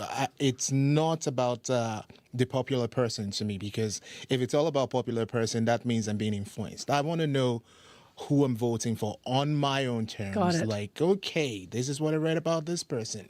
I followed this person's speech. I listened to this person, because I grew up in an environment where there's a politician coming to this market to make his speech. I will be there just to listen to them. You're talking now back in Nigeria. Back in Nigeria, not to support. I just want to hear them, because it's all about my environment. You are trying to come represent me, so I want to hear what you have for me. But my siblings, on the other hand, they are more like, oh, these people said this. This is what my group is saying, and I think this is how we're going to lean. Got it. So we're always having like, but do you know this person? I was there. This so you're person pressing said, them to lean into more information. And sometimes I get this, stinking eye of, you won't be eating in our house for the next, so maybe after the election. It's interesting because, when I was growing up, I was really conscious before I could vote, because my parents would talk about politics. So I had an understanding actually in my house. It was talked about somewhat. It was never, I knew how my parents voted, but I have this distinct memory of when my sister was going to vote a different way. And that was a real moment. And then that caused discussion in the house. So if you want to weigh in, I know we're short to get to sports here, so maybe we'll have to pick this up and after. Just to add this, Marcy, I had this uncle who was a politician. I didn't like him. So I didn't vote for him. Okay, that's a whole other conversation at your family table. But if you want to weigh in on this, it's just interesting how people come to sort of their decisions and even when votes flip or you change your mind. So we have started a thread here. People are writing in on Facebook as well. But we're going to try to inform your vote for sure as we have our partisan panel on to talk about why they believe their party is the best one to vote for and the best choice for Canada in this upcoming campaign and election. So they will be joining us at 7:45 live in studio. We do need to boogie now, though, and get to morning sports with Scott Regehr, who's been listening in. Hi there, Scott. Hey there, Marcy. So it's a showdown of arguably the NHL's 2 best teams tonight here in Winnipeg as the Jets are hosting Washington. Yeah, I this could be the Stanley Cup final easily if these teams continue the way they have in the regular season, in the postseason. And by the way, as the Jets host the Capitals tonight, just a point against Washington for Winnipeg will clinch a playoff berth. They become the second team in the league to do that, following the aforementioned Washington Capitals. But there is a significant subplot here, of course, and that is Alex Ovechkin trying to overtake the great one himself, Wayne Gretzky, for the most career goals. OV is just 7 behind Wayne Gretzky. And Josh Morrissey, the Jets defenseman who will be charged with trying to defend against OV tonight, shared his comments on the success the Russian has had. It's one thing to have a good year or a couple good years or, extrapolate that out a decade. He's done it for much more than that. So the consistency of ability to score, is why he's going to break that record. What I appreciate about him the most as a player is just the excitement that he brings to the game. There you are. Josh Morrissey talking about Alex Ovechkin, who is in his 20th season in the league. He has been the picture of consistency and passion. Josh Morrissey talked about the first game he played, not in the regular season in the NHL, but it was a Kraft Hockeyville game. I think it was just he was 18 years old. He said Ovechkin was the biggest player he'd ever seen on an ice surface before, and what struck him was the absolute passion and how intimidating that was. So we'll see what the seasoned Morrissey can do against OV tonight. And we'll see if we get that moment here in Winnipeg. Yeah, right. To some big news in curling today. Yeah, team Carrie Anerson, Marcy, and lead Brianne Harris, they are parting ways. The four-time national champions made the announcement on social media yesterday without providing a reason for the departure. As well on Monday, Team Kate Cameron posted that Harris has joined that Winnipeg-based rink as its third. Harris was provisionally suspended for almost a year due to an anti-doping rule violation in early 2024. The ban was lifted by the Court of Arbitration for Sport last January. Harris claims she was unknowingly exposed to a banned substance through bodily contact. Alternate Kristen Karwacki filled in at lead during her absence. Team Anerson, based in Gimli, of course, ranked fourth in the world. And you win some, you lose some, and the Toronto Raptors did both last night. Yeah, they did. To the losing bit in a second. The winning part, Marcy, came on the scoreboard in Washington, where Toronto topped the Wizards last night with relative ease. It ended the Raptors' four-game slide, which included getting thumped by San Antonio on Sunday. Here's Coach Darko Rajakovic. It was an important game for us. We played with low energy last night back home in Toronto, so it was important for us to get back to playing to our identity. And outside of first probably like 4 or 5 minutes of the game, I thought that our defense was solid throughout the whole game. We did not shoot the ball particularly well, but we were moving the ball, finding each other, playing unselfish. A cynical Raptors fan, a realistic Raptors fan will tell you to heck with all those good habits. It's time to tank and secure the highest possible draft pick for next season. Toronto's next game comes tomorrow against one of the teams they're trying to fall behind, the Brooklyn Nets. All right. Thanks a lot, Scott. You betcha. So we'll see what happens in the hockey game tonight. That's Scott Reguer with Morning Sports. I'm Marcy Marcusa. You're with CBC, and your CBC Winnipeg News is next. This is CBC News. Good morning. I'm Heather Wells in Winnipeg. At 7:30, it is -5 on our way to a mild Tuesday across most of the province. In fact, here in Winnipeg, sunshine, warmer than yesterday, a high of 6. A Winnipeg homeowner says he is going to miss the carbon tax rebate. Liberal leader Mark Carney announced earlier this month he's canceling the consumer carbon tax effective on April 1st. Ryan Kochi owns a home in Elmwood. He concedes the tax made up more than a third of his natural gas bill last month, but Kochi says he'll miss those rebate checks. Having that bonus just helps that monthly budget out and helps us put more into savings, put the mortgage down a bit quicker.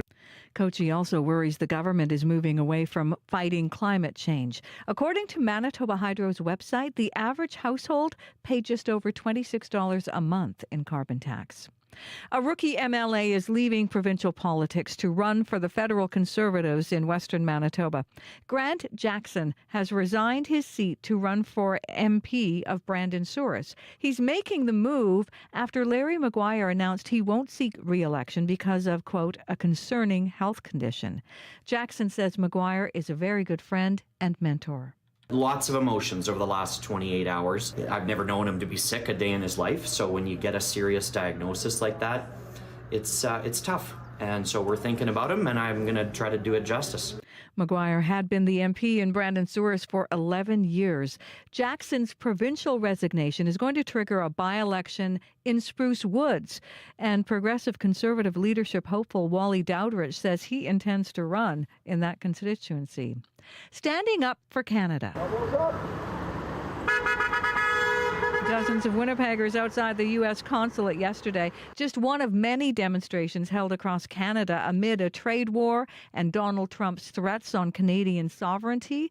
Terrell Hintz says he's fed up with all of it. The Americans need to figure out their government because they're a fascist government that's trying to come take us over, and we want to show them that Canada is not going to accept that. We don't want anything to do with the United States if that's how they're going to act towards us. Hintz believes Canadians can make a difference if everybody does their part, whether showing up to protests or boycotting American goods. A Russian diplomat says talks between Russia, the United States on Ukraine were challenging but useful. The two sides met yesterday in Saudi Arabia, and the Russian news agency TASS says the Russian side describes the meeting as intense. Peter Dickinson is editor of the Atlantic Council's Ukraine Alert website. The Americans in particular are very keen to demonstrate this process, this peace initiative is moving forward. They'll be looking to try and get some sort of confidence-building steps in place. It doesn't seem at this point that there's been any major breakthroughs. The talks yesterday lasted more than 12 hours. The White House now confirms top Trump administration officials mistakenly disclosed war plans in a group chat message to a journalist. The Atlantic first reported the story yesterday, saying U.S. Secretary of Defense Pete Hegseth revealed plans to attack Houthi rebels in Yemen. The Atlantic's editor-in-chief, Jeffrey Goldberg, was invited to a group chat on the Signal messaging app, where he read about the impending attack. Earlier yesterday, Hegseth tried to discredit Goldberg. You're talking about a deceitful and highly discredited so-called journalist who's made a profession of peddling hoaxes time and time again, to include the hoaxes of Russia, or the fine people on both sides hoax, or suckers and losers hoax. So this is the guy that peddles in garbage. As we heard, the White House now confirms the Trump officials mistakenly disclosed those war plans. You can hear the latest national and international news coming up on World Report at 8. Relief for a Winnipeg man after avoiding a bill of more than $40,000 to bring his classic Dodge Charger into Manitoba. It's a story we first told you about yesterday. A border customs brokerage reached out to the Emerson border crossing on behalf of Pat Fletcher. They were told the car can come into Canada without a 25% tariff he was originally charged because, as a classic car, it doesn't apply. Pat Fletcher is now putting the situation in his rear view. I'm going to be at U-Haul renting a trailer as soon as they open and head to the border to get my car and bring it back. I just can't believe it's happening. Finally gets his dream car. The Canada Border Services Agency would not comment on whether the 25% tariff had been mistakenly added, citing privacy laws. You can find more news updated throughout the day. All you have to do is head to cbc.ca/Manitoba. All right. Thank you, Heather. You're welcome. Let's get into our regional forecast now on CBC. Here once again is Abby. Good morning. Shaping up to be another beautiful day across the region from the southern end in the Red River Valley region. We're looking at -5 in Winnipeg at this time. Clear skies.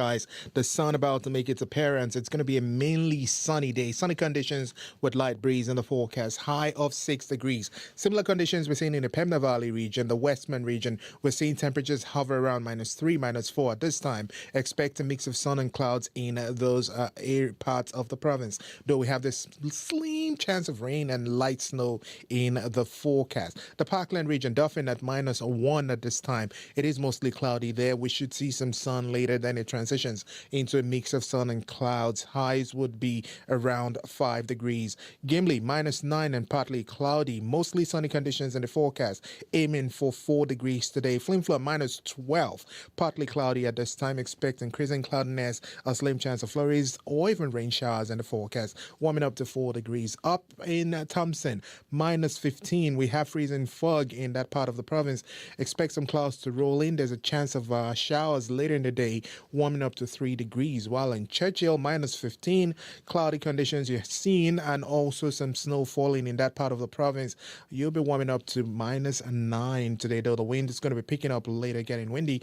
We'll see wind chill around -31 today. Expect that snow to taper off later tonight. Across board, mainly sunny skies in the south. I'll take it. All right. A week from today's April already, you guys. I know. Right? All right, let's get into the morning commute. People are already pulling out their bikes and wondering what it's like. Yeah? I hope it's going well out there. I wouldn't know. No calls quite yet to the commuter line, but hopefully that is a sign that traffic is moving well, no matter how you get around. Just checking out some maps here, we are seeing some busy spots. Smith and Broadway, that is looking like a busy intersection at the moment, as well as Main Street and Broadway. Typical busy spots during your morning commute. But if you have any more specific details, let me know where you are and what you're seeing. You can call our commuter line at 204-788 888-3093. All right, thank you, Chloe Friesen and Abby Adiyemi. Let's next get to more on a story you may have heard in the news this morning about Canadians yesterday gathering at U.S. consulates all across the country in protest. In Winnipeg, close to 30 protesters sang songs, they waved flags, and they held signs and slogans that said things like, quote, "Not the 51st state," to rush hour traffic. The event was organized by True North HQ. That's a grassroots movement based in Canada, formed in response to the actions of current U.S. administration and the threats, as we mentioned, of Canada becoming the 51st state. So CBC Radio Canada's Juliette Stratt spoke to the protesters in Winnipeg at the U.S. consulate here. My name is Joan Jarvis. My first question is, why are you here today? I'm here because I think it's important for people to express their concerns about what's happening with the United States, and we're in front of the U.S. consulate here in Winnipeg, and I think it's important that our voices be heard, that we're not happy with what's happening, and we're not going to be a 51st state. Terrell Hintz. A lot of different reasons. I'm not an organizer or anything, but I saw it on Blue Sky, and I'm quite upset about what's going on in the world, especially down south.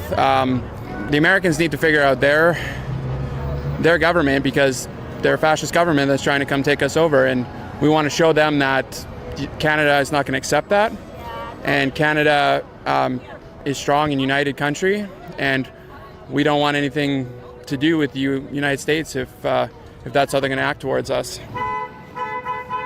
My name is Brianne Wheeler.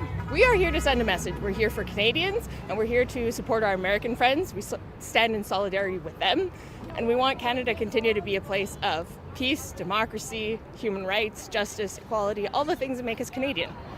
And why is it necessary to be here in solidarity with the U.S. people? Well, we know that we've seen them, and we want them to see us and know that we stand with them, and I think the world stands with them. And what are your concerns about what's happening? I'm really concerned about the polarization that's happening within our own country in politics, but as well in the world, and feeling really anxious actually about what Trump and the U.S. Republicans are saying about Canada and the disrespect that they're showing for our Prime Minister and our official Canada as a country. So I have a problem with that. I think it's important in a democracy that we can speak out and protest. The president that they've chosen and are now unfortunately stuck with isn't one that supports human rights. He's been deporting people. He is just unbelievably cruel to people, and it's not something Canadians want to stand for. And how much do you think your presence here in this demonstration and acts like that of protest can make a difference? I don't know, but we all got to do every little bit, like the protest with not buying American in the grocery stores. If everybody does just a little bit, combined, we can have a big impact. Your stupid tariffs make us one. Our unity more vocal. My last question is about the federal elections. They are coming really fast, really soon. Is this situation in the U.S. and the action of President Trump gonna influence your choice when you go vote for the federal elections?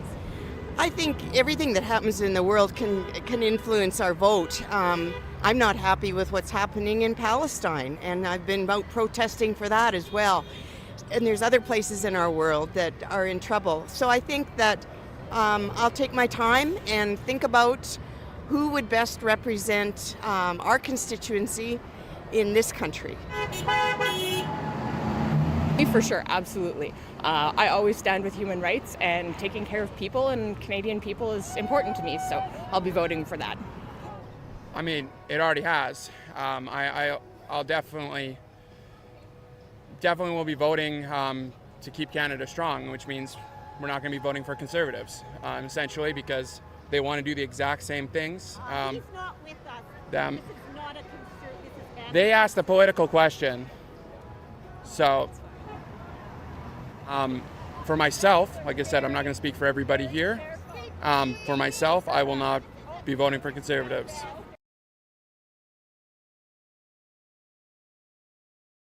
Consulate here in Winnipeg. If you want to read more about this story, you can go online to cbc.ca/Manitoba.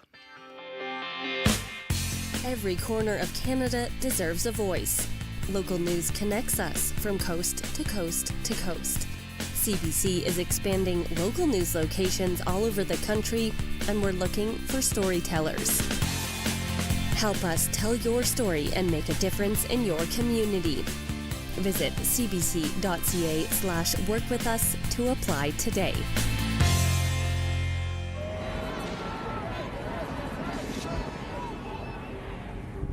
There's a lot of noise out there. What is real? What is false? CBC News is here for Canadians. Sifting through the noise to help you make your best choice. Because this is your vote. Canada Votes 2025. Everywhere you get CBC News. 7:43 a.m. is the time right now on 89.3 FM, 990 a.m. on the app and on YouTube. I'm Marcy Marcusa. This is CBC. Clear right now, -5. We've been there all morning. Brandon, you're sitting with cloud cover and -3. Thompson, -17. Winnipeg, I don't think we should complain here. Mainly sunny again today, a high of 6. So a little chilly, but when you get that sunshine and a nice high of 6, I mean, yesterday it was astonishing how much melted around town. So that's what we're looking for. And in fact, tomorrow we're going to have a high of 9 degrees if the forecast holds. So a nice warm couple of days. Well, you just heard, that promo for CBC and for the election coverage. But of course, there's something about covering an election that is very important to lean into where we live. And so we always make sure that we have good coverage for you as a Manitoban as you prepare to vote as well. Because in just under 5 weeks, all of us in Canada will decide who will run the country. And some are already saying this election in particular has a lot riding on it. Everything from tariffs, the economy, homelessness, the ongoing housing crisis, and then, yes, the price of groceries. It's all on the table. So what does it mean for us here from a Manitoba perspective? Which party best would address the concerns and serve your needs? So I have 3 guests who are here in studio to help us figure that out this morning and, in fact, in the weeks ahead. All of them are political veterans. All of them are political junkies. All of them are devoted Manitobans.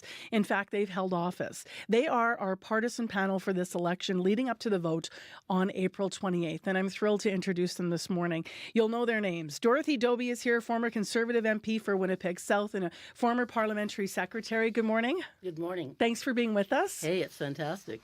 Also in studio, Erin Selby, former NDP MLA for Southdale here in the city, that riding. Good morning to you. Good morning. And Dan Vandal, at least until April 28th, is the Liberal representative for St. Boniface, St. Vital. So really great to have you with us. Good morning, Marcy. So let's get started, Dan Vandal. Let me start with you. Yeah. We'll go around the table here. You're in your final weeks as a federal MP for the Liberal Party here. But as you prepare to hand over the reins, what's the number one issue for you in this election? What do you think is the, as we like to say, ballot box question? Well, clearly, the number one issue is who is best suited to deal with the United States and Donald Trump. We know that we live in really dangerous times. We know that for some reason or another, Donald Trump is completely aligned with Vladimir Putin. We know Pierre Poilievre idolizes Donald Trump. He walks like him. He talks like him. He insults like him. And Trump has started a trade war with Canada, and he's been doing it for a few months. And clearly, we need someone who's well-versed in economics, someone who's an adult in the room that can sit down with the president of the United States and other nations, such as in Europe and other democracies around the world, and build a coalition and make sure he can defend Canadians' rights going into the future. Of course, I'll let Dorothy, I'll let you respond because Pierre Poilievre has been brought up and I know you probably want to, but I do want to ask you, Dan Vandal, one more question here. Why is it different this time around? Like when you think of what's at stake in this election, does it feel different to you compared to, all your other years in office? It feels different because we know Trump has always, he's mused about tariffs before, and we were able to negotiate the new NAFTA agreement, which was, in his words, the best agreement ever. And it's not good anymore. And now he's talking about Canada's sovereignty and making Canada a 51st state, something he's been doing for months and months. And he does it on to international audiences. He does it to Canadians.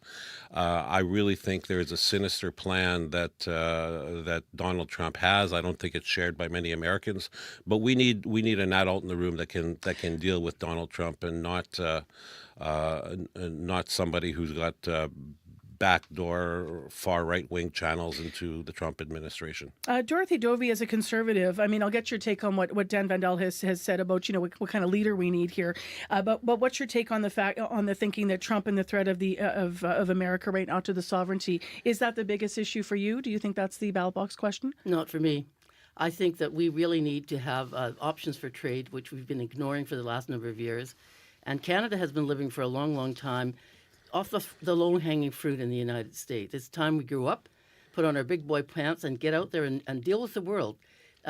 We've become lazy and fat, and it's time to get moving. Trump's going to do what Trump's going to do. We can't really stop him. Who knows what he means, because he says something different every single time. But I think we really need to get out there and start looking for new markets and marketing Canada. What do you think then is the ballot box question? I think it's about the economy. I think it's about having the economy grow. It's we're at the bottom of the heap right now. The U.S. has grown 10 times faster than we have. And if we don't deal with this, we're going to get poorer and poorer. There's just not going to be any hope for our kids. What do you say to Dan Vandal saying, I think he said it a few times, so I'll quote it, we need an adult in the room, and, talking about, that Pierre Poilievre may not be the right person to face down Trump, because whether you think it's a top issue or not, that obviously is still, an issue to many. For Trump, I think it's a question of preference, and he'll make his own decision about who he likes and who he doesn't. I mean, he doesn't know, I don't know if he knows Carney, but he certainly doesn't know Pierre. And I guess we'll see. That time will tell. But I think Pierre's perfectly capable of taking on Trump and handling his own. He's a smart guy. He's intelligent, he's thoughtful, he listens, and he tries to determine what the answer should be instead of just repeating stuff he's heard from someone else. I know you guys are going to want to respond directly to each other soon, but I want to make sure I get around the table at least once with a couple of questions. So, Erin Selby, from your perspective and the perspective of the NDP, what's number one at the ballot box? I agree with Dan that it's the Trump question, it's tariffs, and the question's going to be who's going to help the average person weather that storm. Because I think Dorothy's right, it's coming whether we want it to or not. I'm not sure that we can stop it, but I want a party like the NDP that's going to think about regular working people and how are they going to get through what the tariffs could do to our economy. How in tough will the NDP be this time around? What kind of challenges do you foresee in this election campaign?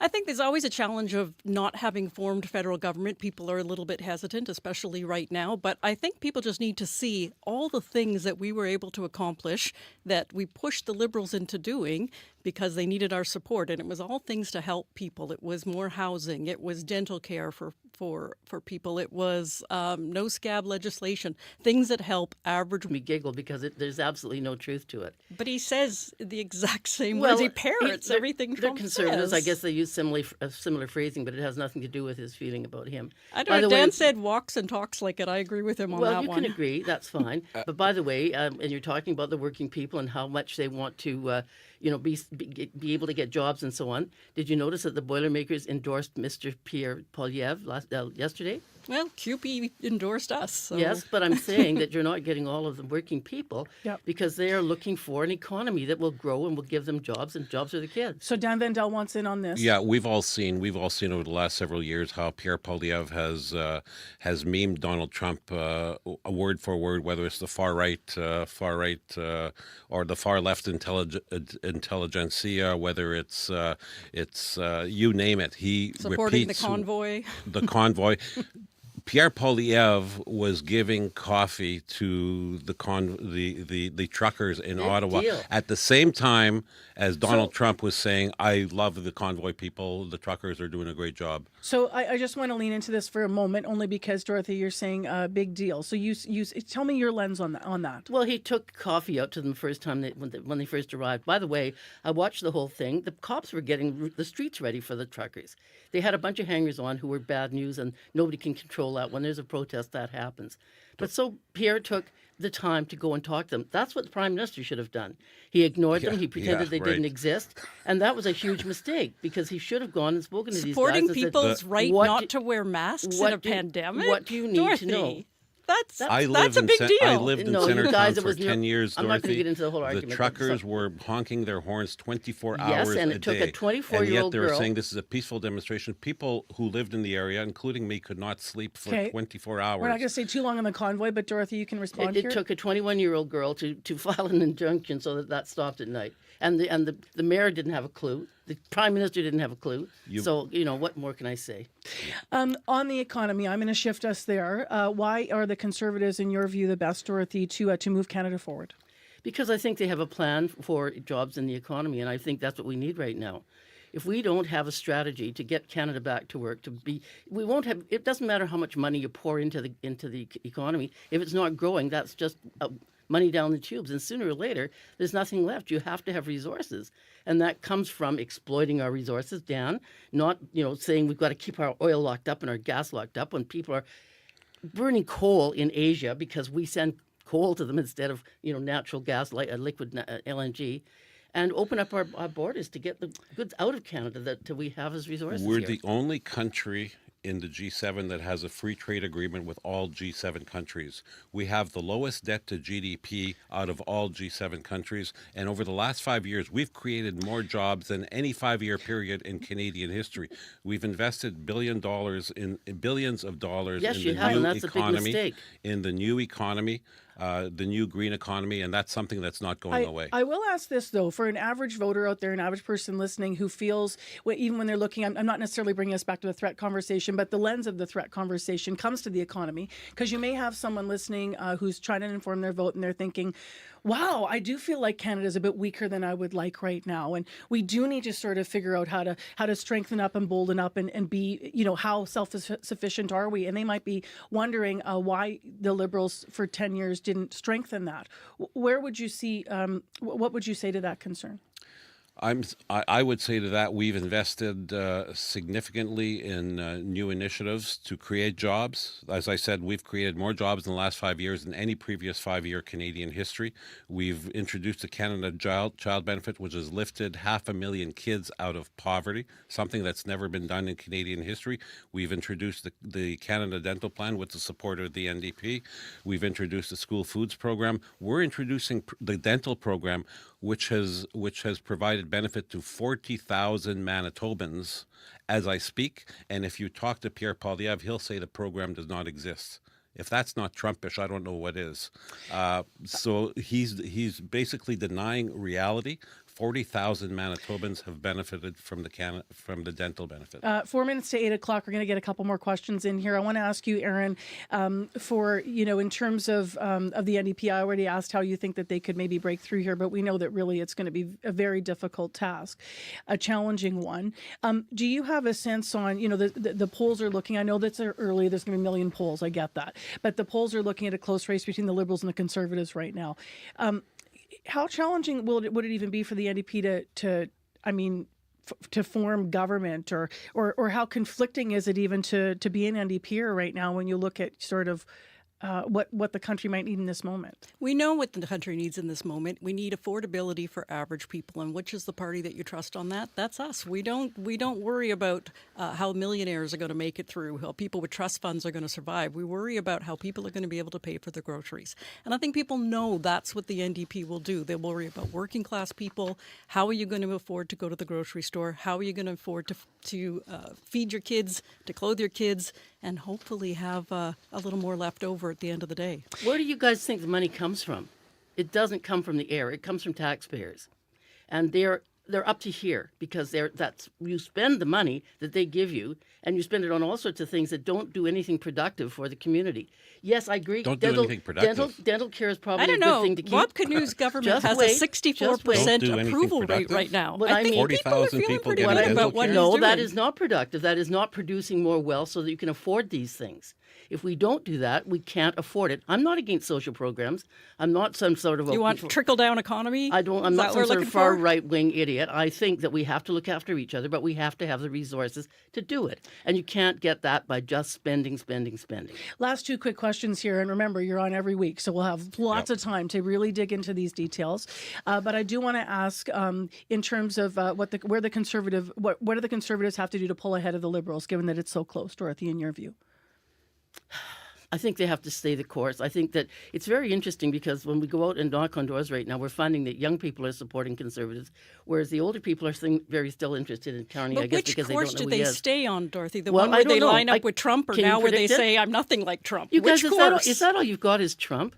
If that's all you've got, then you're in That is trouble. all. That is all your party has been for the last few years: is attacking people, insulting people, and parroting Trump. Last word's going to go to Dan Vandel here. I want to ask you how what Carney needs to do to differentiate himself in your view. I think From the last 10 years of Liberals and from Trudeau. Mark Carney needs to be a steady voice, a steady hand. This is really his first real race, and it's a big one. It is He's a big won the one. Liberal nomination. He needs to be a steady hand. He needs to share some good policies that are going to benefit working class Canadians and ordinary people. We are on every week with our partisan panel. Thank you all for being here. For the Conservatives, Dorothy Doby; for the NDP, Aaron Selby; and Dan Vandel for the Liberals. Thank you. My pleasure. Thank you. Quick headlines from Heather Wells. Heather. Good morning. Well, a Winnipeg man has mixed feelings about receiving a break on his hydro bills next cycle. Ryan Kochi owns a home in Elmwood. He says the federal carbon tax was a big portion of his natural gas bill, but he says getting the rebate checks for the consumer portion of the tax helped to balance his budget. We'll hear more from him in our next local news coming up at 8:30. Thanks very much, Heather. Still ahead on the program this morning after 8. More Information Radio coming up. We can tell you right now it's -5. We're going to really dig into what's going on with the carbon tax. On Cue with Tom Power. When the legendary singer-songwriter Angelique Kidjo's first album got successful, she was forced to flee her home country of Benin. She'll tell you that incredible story of how she snuck out of the country and how that moment has shaped everything she's done since. I grew up to be able to speak freely my mind. That's coming up on Cue, followed by Commotion with Elamine Abdel Mahmoud on CBC Radio 1, the CBC Listen app, and everywhere you get your podcasts. The CBC News is next. Coming up in half an hour, it's The Current. I'm Mark Kelly. It's known as the Newfoundland curse, a deadly genetic disease common in that province that makes the heart flutter uncontrollably. New research is looking for a genetic cure. That's coming up on The Current. This is World Report. Good morning. I'm Marcia Young. Liberal leader Mark Carney says he has a plan to rebuild, reinvest, and rearm the Canadian Armed Forces. We will expand the capabilities of the Navy with new submarines and additional heavy icebreakers to defend the North. We will deliver an unprecedented acceleration of investment in our armed forces so that we can defend every inch of our sovereign territory while helping to support and defend our allies abroad. Carney made that announcement minutes ago at the Irving Shipyard in Halifax. It is helping to fulfill the government's order for River-class destroyers and Arctic and offshore patrol ships. In Toronto, Conservative leader Pierre Poilievre says he will spend more on a plan to get new houses built in Canada. He previously promised he would not charge GST on new homes that cost up to $1 million. This morning, on social media, he announced he's raising that number. I will take the GST off of homes up to $1.3 million to make sure middle-class people who happen to live in ultra-expensive cities can get the savings as well. Poilievre says he will pay for this promise by cancelling Liberal government housing programs. NDP leader Jagmeet Singh is also focusing his efforts on the Greater Toronto and Hamilton area, a vote-rich region with a lot of seats that currently belong to the Liberals. The CBC's David Thurton has details. If you believe in universal public health care, vote NDP. NDP leader Jagmeet Singh trying to rev up a small crowd at a campaign office in West Toronto. He's hoping to build momentum in a place that's critical for forming government. If you believe in building a country for the middle class, for the working class, and not the billionaires, vote NDP. Singh has visited downtown Toronto ridings like this many times and has come away empty.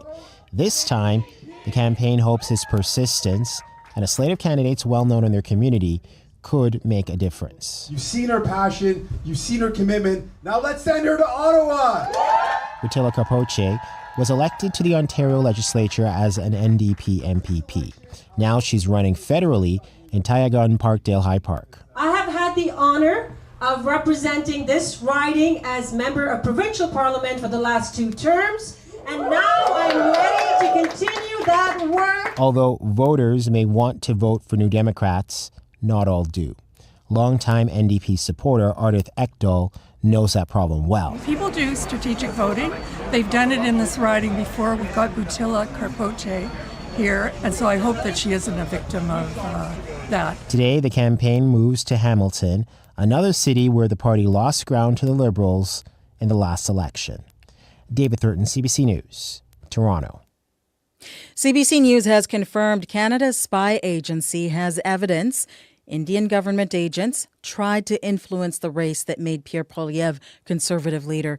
The story was first reported by the Globe and Mail. It says Indian government agents were allegedly involved in fundraising and community organizing in support of Poilievre.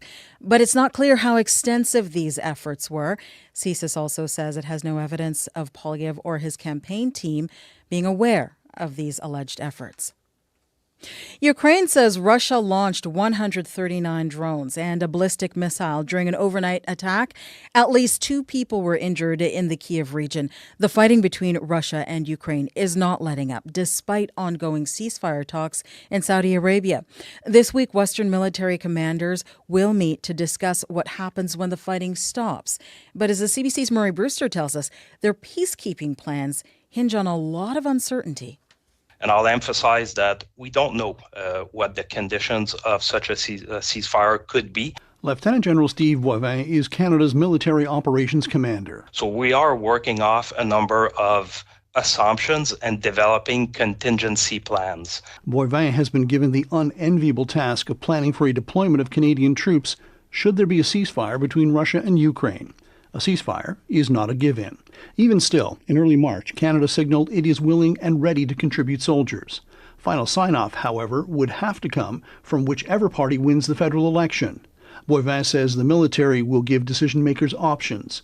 Not an easy task when the army is short of troops. And the guidance I gave my team is, let's start with what we already have on the ground.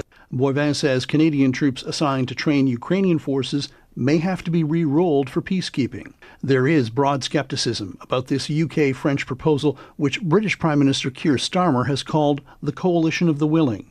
The U.S. envoy overseeing Russia-Ukraine peace talks has dismissed it outright. Defense Minister Bill Blair has said U.S. backing of the plan is critical. There's important discussions that need to take place with respect to security guarantees for Ukraine and for the forces that would serve in Ukraine. A recent report by a Washington-based think tank has warned that given the 2,000-kilometer front line, the peacekeeping force might have to be massive, as many as 100,000 troops.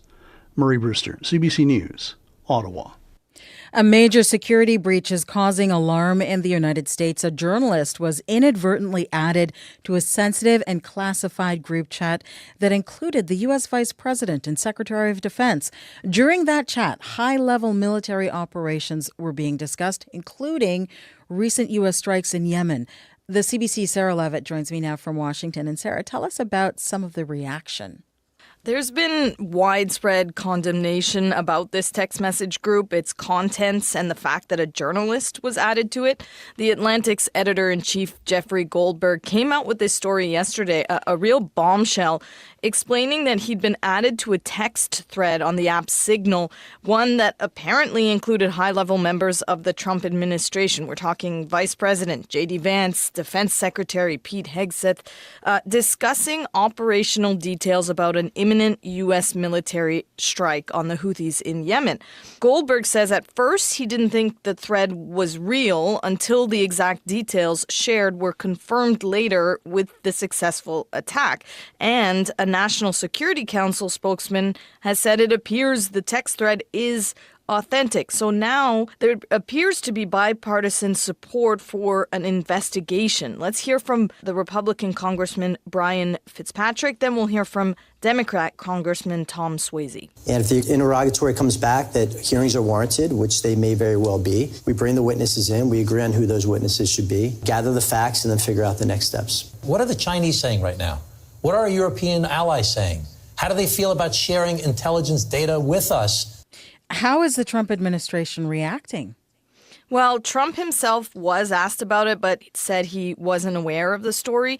Defense Secretary Pete Hegseth is denying the whole thing. But later this morning, two members in the chat, CIA Director John Ratcliffe and Director of National Intelligence Tulsi Gabbard, they'll appear at a Senate Intelligence Committee where no doubt the bulk of the questions will be about this breach. Thank you, Sarah. Thank you. The CBC's Sarah Levitt in Washington. Health officials across Canada are dealing with a surge in measles cases. Many experts say the way measles is tracked could be the key to containing it. The CBC's Jennifer LaGrassa looks at whether a COVID-era tool could help. We really don't always have a great handle on how much measles virus is circulating in our population. But we could if only Canada was tracking the highly contagious respiratory virus in wastewater, says Eric Artz. He's a microbiology professor at London, Ontario's Western University. Across Canada, there's been more than 500 reported measles cases this year.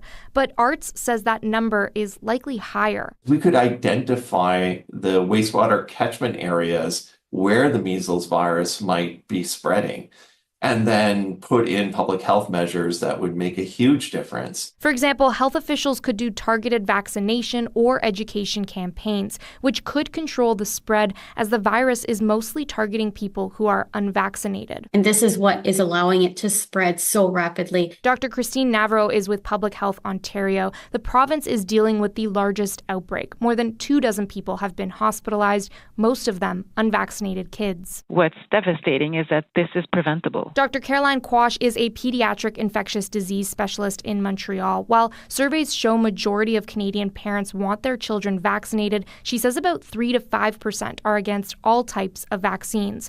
Though health officials say wastewater surveillance could better address this group, the tool has been scaled back across the country.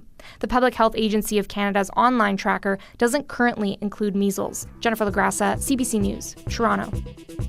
And that is the latest national and international news from World Report. News anytime, cbcnews.ca. I'm Marcia Young.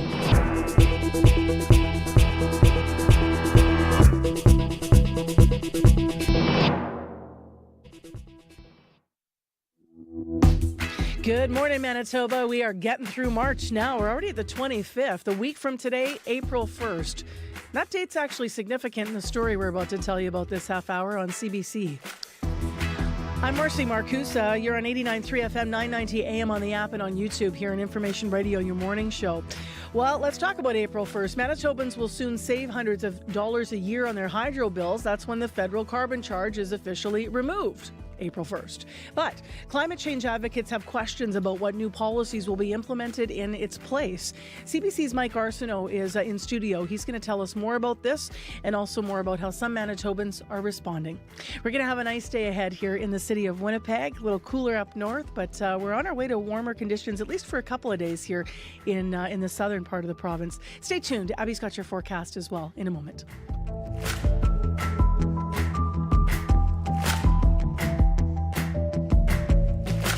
First, though, 8:11 the time, and Heather Wells is standing by in our news center. She has developments on other stories. Good morning.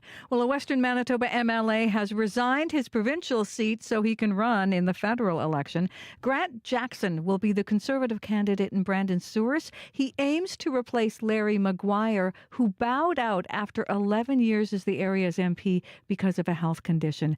Jackson was considered one of the most promising rookie members of the provincial PC caucus. Standing up for Canada. Dozens of Winnipeggers yesterday outside the U.S. consulate, just one of many demonstrations held across the country amid a trade war and Donald Trump's threats on Canadian sovereignty. We're going to hear from some of the protesters in our next local news coming up at 8:30. All right, thanks, Heather. You're welcome. And now I promised the forecast. Abby, what do we know? The forecast has sunny skies, light breeze, and a pleasant condition for most of the southern regions. Right now, Winnipeg -5. We're seeing -6, -7, -8 for Brandon, Duffin, Gimli, and it's going to be plenty of sunshine in the forecast. Light breeze would come with that, warming up to a high of 6. This morning started a bit chilly, but we're going to warm up as we get into the day. And across the province, we're seeing these sunny skies in most of the southern region. Overall, Winnipeg is relatively mild when it comes to the conditions we're looking at in the northern part of the province, where we have freezing fog and snow up in Thompson and Churchill. But for today, it's more like sunshine. We'll be taking the center stage. My bulldog is really, really confused. So it's time for a Doug moment. So Doug is like outside, bump, bump, bump. He's like a big potato on little short legs. So he's wandering around and he can't figure out why he can see the ground underneath the ice because we've got, sort of water that's not draining. And so it's frozen over. And so he can kind of see it, but he wants to scratch the ground. So he spent a lot of time going like scratching on the ice, like trying to get underneath it. And then I would step on it and my weight would crack it. And he's the most dramatic dog in the world. I got to put this up as a video. He just goes, what's just happened? The world is ending. No, cracks go across. That's one of my favorite sounds still since I was a kid. When a puddle's just got that thin layer of ice and you just manage to crack it and you don't get a booter, you don't want your foot all wet in your socks. That sucks. But if you just hear that, I love that sound of the cracking ice. You can see the water moving underneath it. At 4 o'clock in the morning, music to my ears. Yeah, right? That's Chloe weighing in. The sounds of spring. Or if it's only ice, just that thin layer of only ice, like over like a pothole or something. Yes. Ooh. Then it shatters, and if you just step on it and you get out before your foot gets wet, it's good. It's the little things, people. Okay, the drive this morning, actually, walk roll, the commuter line's been pretty quiet. It has been quiet. Hopefully, if you are walking, you get to experience some of that. Some of that cracking, that'd be nice. We did get a call from the St. Vital Import. Northbound St. Mary's, just past Fermor. There is a parked car in the curb lane, and it is causing some issues as folks try to navigate around that. Again, northbound St. Mary's, just past Fermor, parked car in the curb lane. Thank you for the call. If you see anything else out there, let us know. 204-788-3093.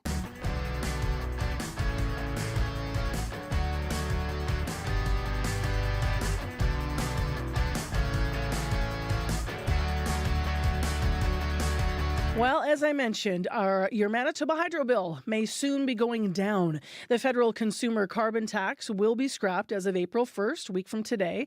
Earlier this month, Liberal leader Mark Carney signed a directive after taking office to remove the carbon tax for consumers. So right now, all Manitoba hydro customers pay what's called a federal carbon charge on their monthly hydro bills. We're going to have you digging out your bill and having a look, I bet, this morning. We wonder, what does this mean, though, for Manitobans? So CBC's Mike Arsenault has been working on this story, and he is live in studio to tell us more about it. Good morning, Mike. Good morning. So how much more were Manitobans actually paying on their hydro bills because of the consumer carbon tax? Well, you may not have noticed, but when the consumer carbon tax was introduced by the federal government, hydro customers started paying a fee every month called, as you said, the federal carbon charge. Manitoba Hydro's website says the average household used 2,075 cubic meters of natural gas per year in 2024. That worked out to roughly $316 a year, or just over $26 a month in carbon charges, plus 5% tax on top of that. Okay. So what's been the reaction from Manitoba families upon, learning this?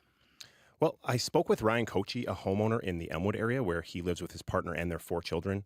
He says he'll be saving close to $40 a month in the winter, so it's good news. But he also wonders if it'll be worth giving up the carbon tax rebate. Here's what he had to say. Definitely miss seeing the rebate because that was a helpful little bonus. We're very careful in our budgeting as a family of 4, so we're watching everything anyway. But, having that bonus just helps that monthly budget out. And I know a lot of my friends, who might live check to check really had that help them out. People can expect a carbon tax rebate check for April, but after that, they're done. So how does Manitoba Hydro actually go about removing the charge we're talking about from the bill, and when can customers expect to see those changes kick in? Manitoba Hydro says the Public Utilities Board had to approve the changes before they could be applied to the customers' hydro bills. Last week, the PUB approved those changes. It says the federal carbon charge won't apply to any natural gas used by customers on or after April 1st. It will still apply to gas used before then. Here's what Manitoba Hydro's Media Relations Officer, Peter Chura, had to say. So any bills that customers receive that cover a period of time prior to April 1st, that volume of natural gas will still have the federal carbon charge applied to it. And then after that, of course, it won't be. And then once people start getting bills for the period of time entirely after April 1st, that federal carbon charge will just disappear. Chura says customers on an equal payment plan will see a slight change in their hydro bills as well. He says the federal carbon charge wasn't being paid to Hydro. The Crown Corporation was only collecting the money for the federal government. I alluded to this, Mike, but what are environmentalists saying about the change? Well, I spoke with the Manitoba Eco Network, an environmental advocate in the province. It says the carbon tax being cut is an example of politics winning out over good policy. It says the carbon tax alone wasn't going to get Canada to meet its climate change goals, but it was better than no policy at all. They're waiting to hear what actions will be taken to fight climate change moving forward. Here's Executive Director James Bedham. Can we expect to see the Carney government end all subsidies to the oil and gas sector, for instance? Can we expect to see them put major investments into public transportation? Can we expect to see them lay down the line in a regulatory approach that it's pretty clear that we're going to go away from fossil fuels, which unfortunately isn't what I've heard in some of the first opening remarks. Where else can Manitobans expect to see some relief from the removal of this carbon tax? Economic experts at Desjardins say we can expect to see savings at the pump too. We can expect gas prices will go down almost 18 cents a litre or about $9 less to fill a 50-litre tank. Before Carney scrapped the carbon tax, gas prices were slated to go up another 3 cents. Desjardins says Canadians will see inflation cool more gradually at the grocery store as lower transportation costs tied to the end of consumer price on pollution filter down to the cost of food. All right, Mike, thanks very much for crunching all this for us and coming in. Thank you. That's Mike Arsenault, reporter with CBC News here in Manitoba. He will have more on the story tonight on CBC News at 6 as well. You can read about it on our website too at cbc.ca/Manitoba. And you know what I'm going to say, I always invite you to weigh in. So how are you feeling about all of this? You know, you're going to be looking at your bills. What is the not getting that check in the mail going to mean for you? Did it actually make you make greener choices in the first place? So we're wondering where you fit into this conversation. You can always call our listener line at 204-788-3205. What's the busiest day of the year for pizza deliveries? Trick or treat! The busiest month for weddings. And the busiest day for dating apps. It's not Valentine's Day. The busiest day of the year on Under the Influence with Terry O'Reilly. Thursday morning at 11:30, 3:30 p.m. in Newfoundland. And on demand on CBC Listen. Well, speaking of busy and speaking of retail, somebody was writing to me on Facebook yesterday talking about going into one of the Bay stores here in Winnipeg as that liquidations began and said there were a lot of people shopping. But next, you might want to beware. That's the warning on one of the many terrible reviews of the retail site Hudson Bay Boutique. Now, this is not the Hudson's Bay Company. It's one with a curiously similar name. So customers of the store say the name and the Canadian feel of the website roped them into a bad purchase. For Fraud Prevention Month, which continues, CBC's Manjula Selvarajah looks at sites that might be taking advantage of the Buy Canadian movement. A few weeks ago, an ad on Facebook for a colorful turtleneck caught my eye. It took me to a website titled Hudson Bay Boutique. There was a maple leaf sitting above the logo, and the clothes were heavily discounted because it said owners James and Mary were retiring.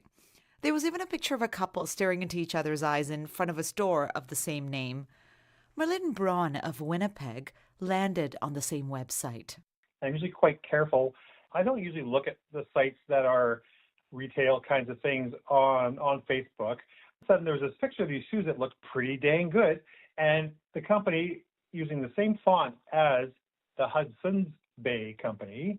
Maybe it's one of their subsidiaries that they are closing down and they're just moving out their merchandise. It all seemed plausible to me. Soon after he bought the shoes, he decided to look up the company.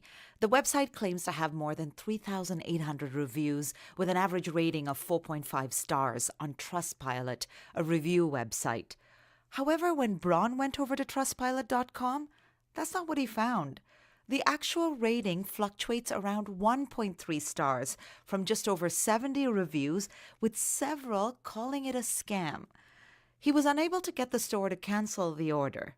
Then the shoes arrived. And it's just like a petroleum wasteland of shoes. We have to keep them in the garage. They smell so bad. They are not leather. There's no support. It's a piece of $2 junk stuff. The company offered him a 15% refund or the chance to spend more to get another pair. Braun says he's never going to buy anything from a Facebook ad again. So we have received complaints related to this website here. That's Jeff Horncastle, the Client and Communications Outreach Officer for the Canadian Anti-Fraud Centre. Horncastle says Canadians lost just under $10 million in 2024 on merchandise-related frauds. Imposter brands were a major contributor to that number. But he says most of it is unreported. The numbers that we have, the number of victims, the number of overall reported loss, is we estimate that only 5 to 10% of victims actually report to the Canadian Anti-Fraud Centre. Sites like the boutique are just one of the many they receive reports about.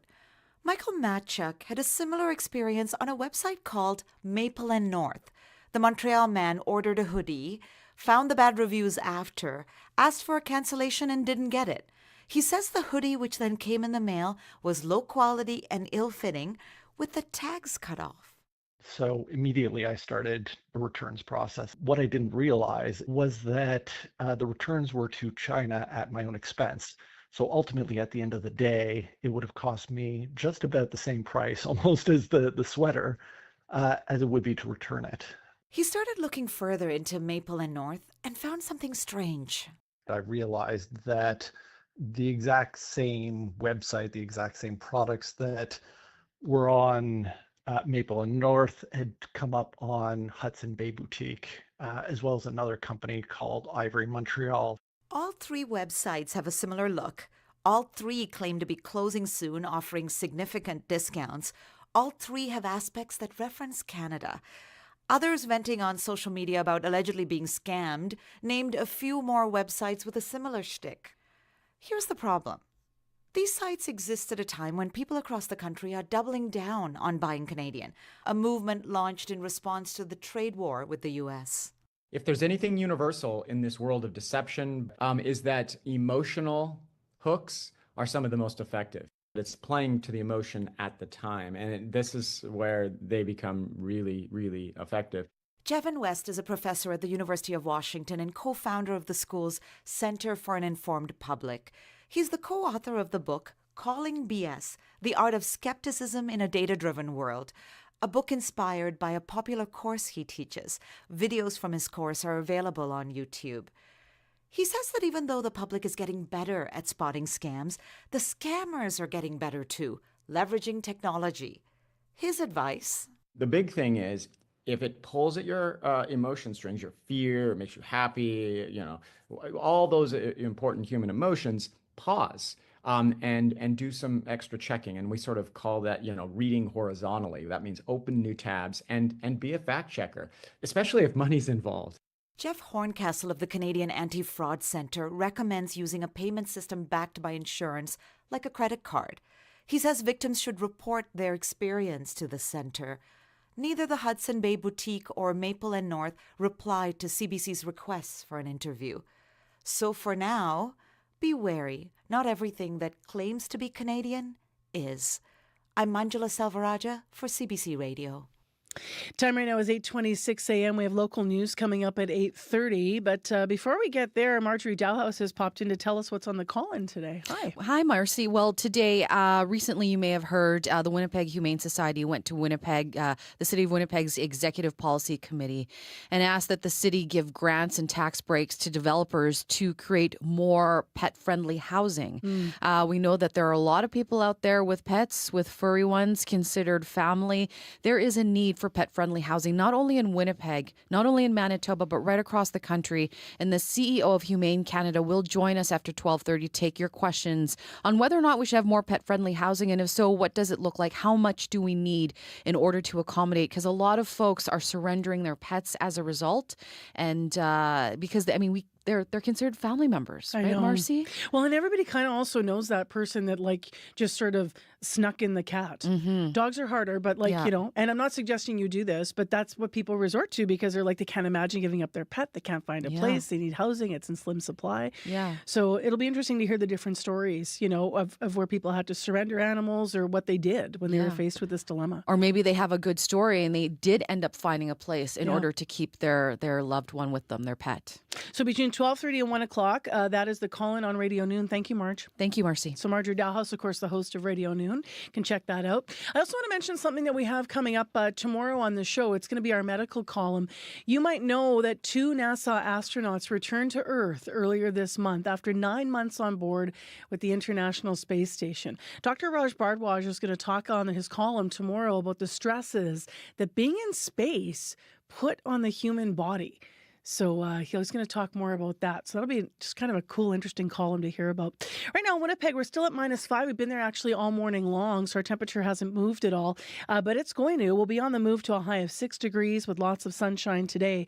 Into tonight, a few clouds and a low of -3. Tomorrow, increasing cloud, clearing in the afternoon, though, again. And our high tomorrow is 9 degrees. This morning, it just looks like there's a little bit of low-lying, almost looks like low-lying fog, or it could be cloud cover obstructing the tops of the buildings in downtown Winnipeg, but we haven't heard any reports of any issues with fog on the drive. I want to just turn to Chloe Friesen, speaking of the morning commute, who's popped in now with a note. Hello. Hello. We are looking at northbound St. Mary's, just past Fermor. We got a call about a parked car. It is in the curb lane. It is causing problems. Traffic is getting backed up on northbound St. Mary's, just past Fermor there. So do watch out for that. And thank you to the folks who called the commuter line. All right, thanks very much, Chloe. Apparently, it's not fog, that image I was seeing on our YouTube channel of the show. Abby just whispered in my ear saying it's just the way that things are glaring in the sky this morning. We do have a couple minutes here before the news to thank people who worked on the program today, so I want to take a moment to do that. Our live team, our show technician is Abby Adeyemi, show director Chloe Friesen, as you just heard. YouTube producer today is Travis Peterson, who's filling in for Kevin. Reporters on the program this morning, Mike Arsenault was on the show, as well in our news center today, Joni Nicolo, Heather Wells, and Megan Ketchison. So thanks to everybody here who's been live. In addition, those that worked on items that you heard on Information Radio today, big thanks to Jim Agapito, reporter in unit, as well as associate producers Calcadam Mulageta and Carmen Ponto.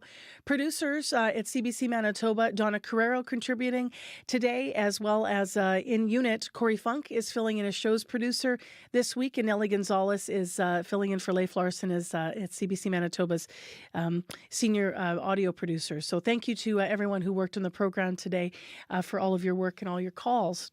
Should mention that we're going to be hitting the road soon, so we will be out and about. If you're a regular listener to Information Radio, then you know that we like to get out and about, especially in elections, and we like to connect you with the people who want your vote. So we are working right now on which ridings we will be able to get to in these coming weeks. So there's 3 for sure. We may even be out 5 times. We're just organizing that, and we're going to be hearing from candidates, and hopefully we'll be hearing from you as well. So if you want to lean in, or you're already having election talk, or there's a story you think we should be covering, please let us know. 788-3205. Your news is next. This is CBC News. Good morning. I'm Heather Wells in Winnipeg. At 8:30, it is -5. If you liked yesterday, you are going to love today. Will be even warmer. A high today of 6 with lots of sunshine. A Western Manitoba MLA has resigned his provincial seat so he can run in the federal election. Grant Jackson will be the Conservative candidate in Brandon-Souris. He aims to replace Larry Maguire. Maguire bowed out after 11 years as an MP because of a health condition. Jackson says it has been an emotional roller coaster. Larry Maguire, and I'm going to get emotional, is a very good friend and a great mentor. We're wishing him well, and he'll get through this. And I'm just absolutely flattered and shocked that the federal party has asked me to attempt to step into his shoes. Jackson was considered one of the most promising rookie members of the provincial Progressive Conservative Caucus. Leadership candidate Wally Dowdrich says he will run in the by-election to replace Jackson in the constituency of Spruce Woods. A Winnipeg man has mixed feelings about receiving a break on his hydro bills next cycle. Ryan Kochi owns a home in Elmwood. He says the federal carbon tax was a big portion of his natural gas bill. He says getting the rebate checks for the consumer portion of the tax helped balance his budget. Kochi concedes the break on hydro will help to lower some costs. That will help out a bit. But then, I think April we get the last carbon rebate as well. So, that'll be nice. But then in the future, definitely going to miss those rebates. So it's kind of up and down. Liberal leader Mark Carney signed a directive cancelling the consumer carbon tax effective April 1st. A spokesperson for Manitoba Hydro says the carbon tax will no longer apply to natural gas bills starting on that date. CBC News has confirmed Canada's spy agency has evidence Indian government agents tried to influence the Conservative leadership race in 2022. That was the race that led to Pierre Poilievre becoming party leader. And as first reported by the Globe and Mail, it is being alleged Indian agents were involved in fundraising and community organizing in support of Poilievre. It is not clear how extensive these efforts were. And CSIS also says it has no evidence Poilievre or his campaign team were aware of the alleged efforts. Calling on the U.S. to respect Canada's sovereignty. Dozens outside the American consulate in downtown Winnipeg yesterday. It was one of many rallies held across Canada to protest President Donald Trump's policies and his attacks on Canada's sovereignty. Joan Jarvis was there. Feeling really anxious, actually, about what Trump and the U.S. Republicans are saying about Canada. I think it's important that our voices be heard, that we're not happy with what's happening, and we're not going to be a 51st state. Protesters say the state of Canada-U.S. relations will influence how they vote in the federal election happening in the shadow of the trade war. Relief for a Winnipeg man after avoiding a bill of more than $40,000 to bring his classic Dodge Charger into Manitoba. We first told you about this story yesterday. A border customs brokerage reached out to the Emerson border crossing on behalf of Pat Fletcher. They were told the car can come into Canada without a 25% tariff he was originally charged because, as a classic car, it doesn't apply.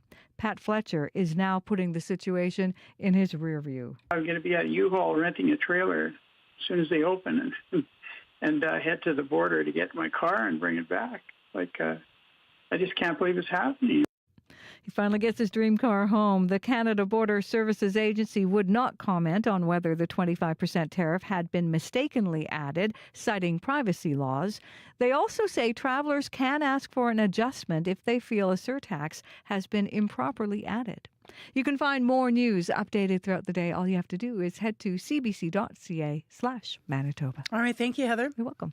Abby, a last look at our forecast here for the regions. We're looking at sunshine taking the center stage today with some light breeze across the province. We're going to see most of the regions down south enjoying sunny skies. Then that transition to a mix of sun and clouds. Some areas will see some snow and freezing rain, but up north much colder, with Thompson and Churchill facing freezing fog and snow this morning. Winnipeg, we're warming up to 6 degrees. All right. Heather was right. If we liked yesterday, we're going to love today. So enjoy it, everyone. And thank you so much for tuning in this morning to Information Radio. We do leave you with a pretty quiet commute. Remember, we will get you home okay, though, if you tune into Up to Speed between 3 and 6 o'clock. That commuter line will reopen. And over lunch hour as well, when Marjorie Dowhouse is on the air with our next local program, Radio Noon, between 12 and 1. So their call-in today between 12:30 and 1 is all about pet-friendly rentals. And if you have a story to share, but you can't make the live conversation, we always like to mention the listener line for Radio Noon, because it's a different number than morning here. It is 788-3797. My name is Marcy Marcusa. This has been CBC's Information Radio, and we're back again with the morning show tomorrow. Thanks for tuning in today. Take care, be well, and stay tuned, because The Current is coming up next.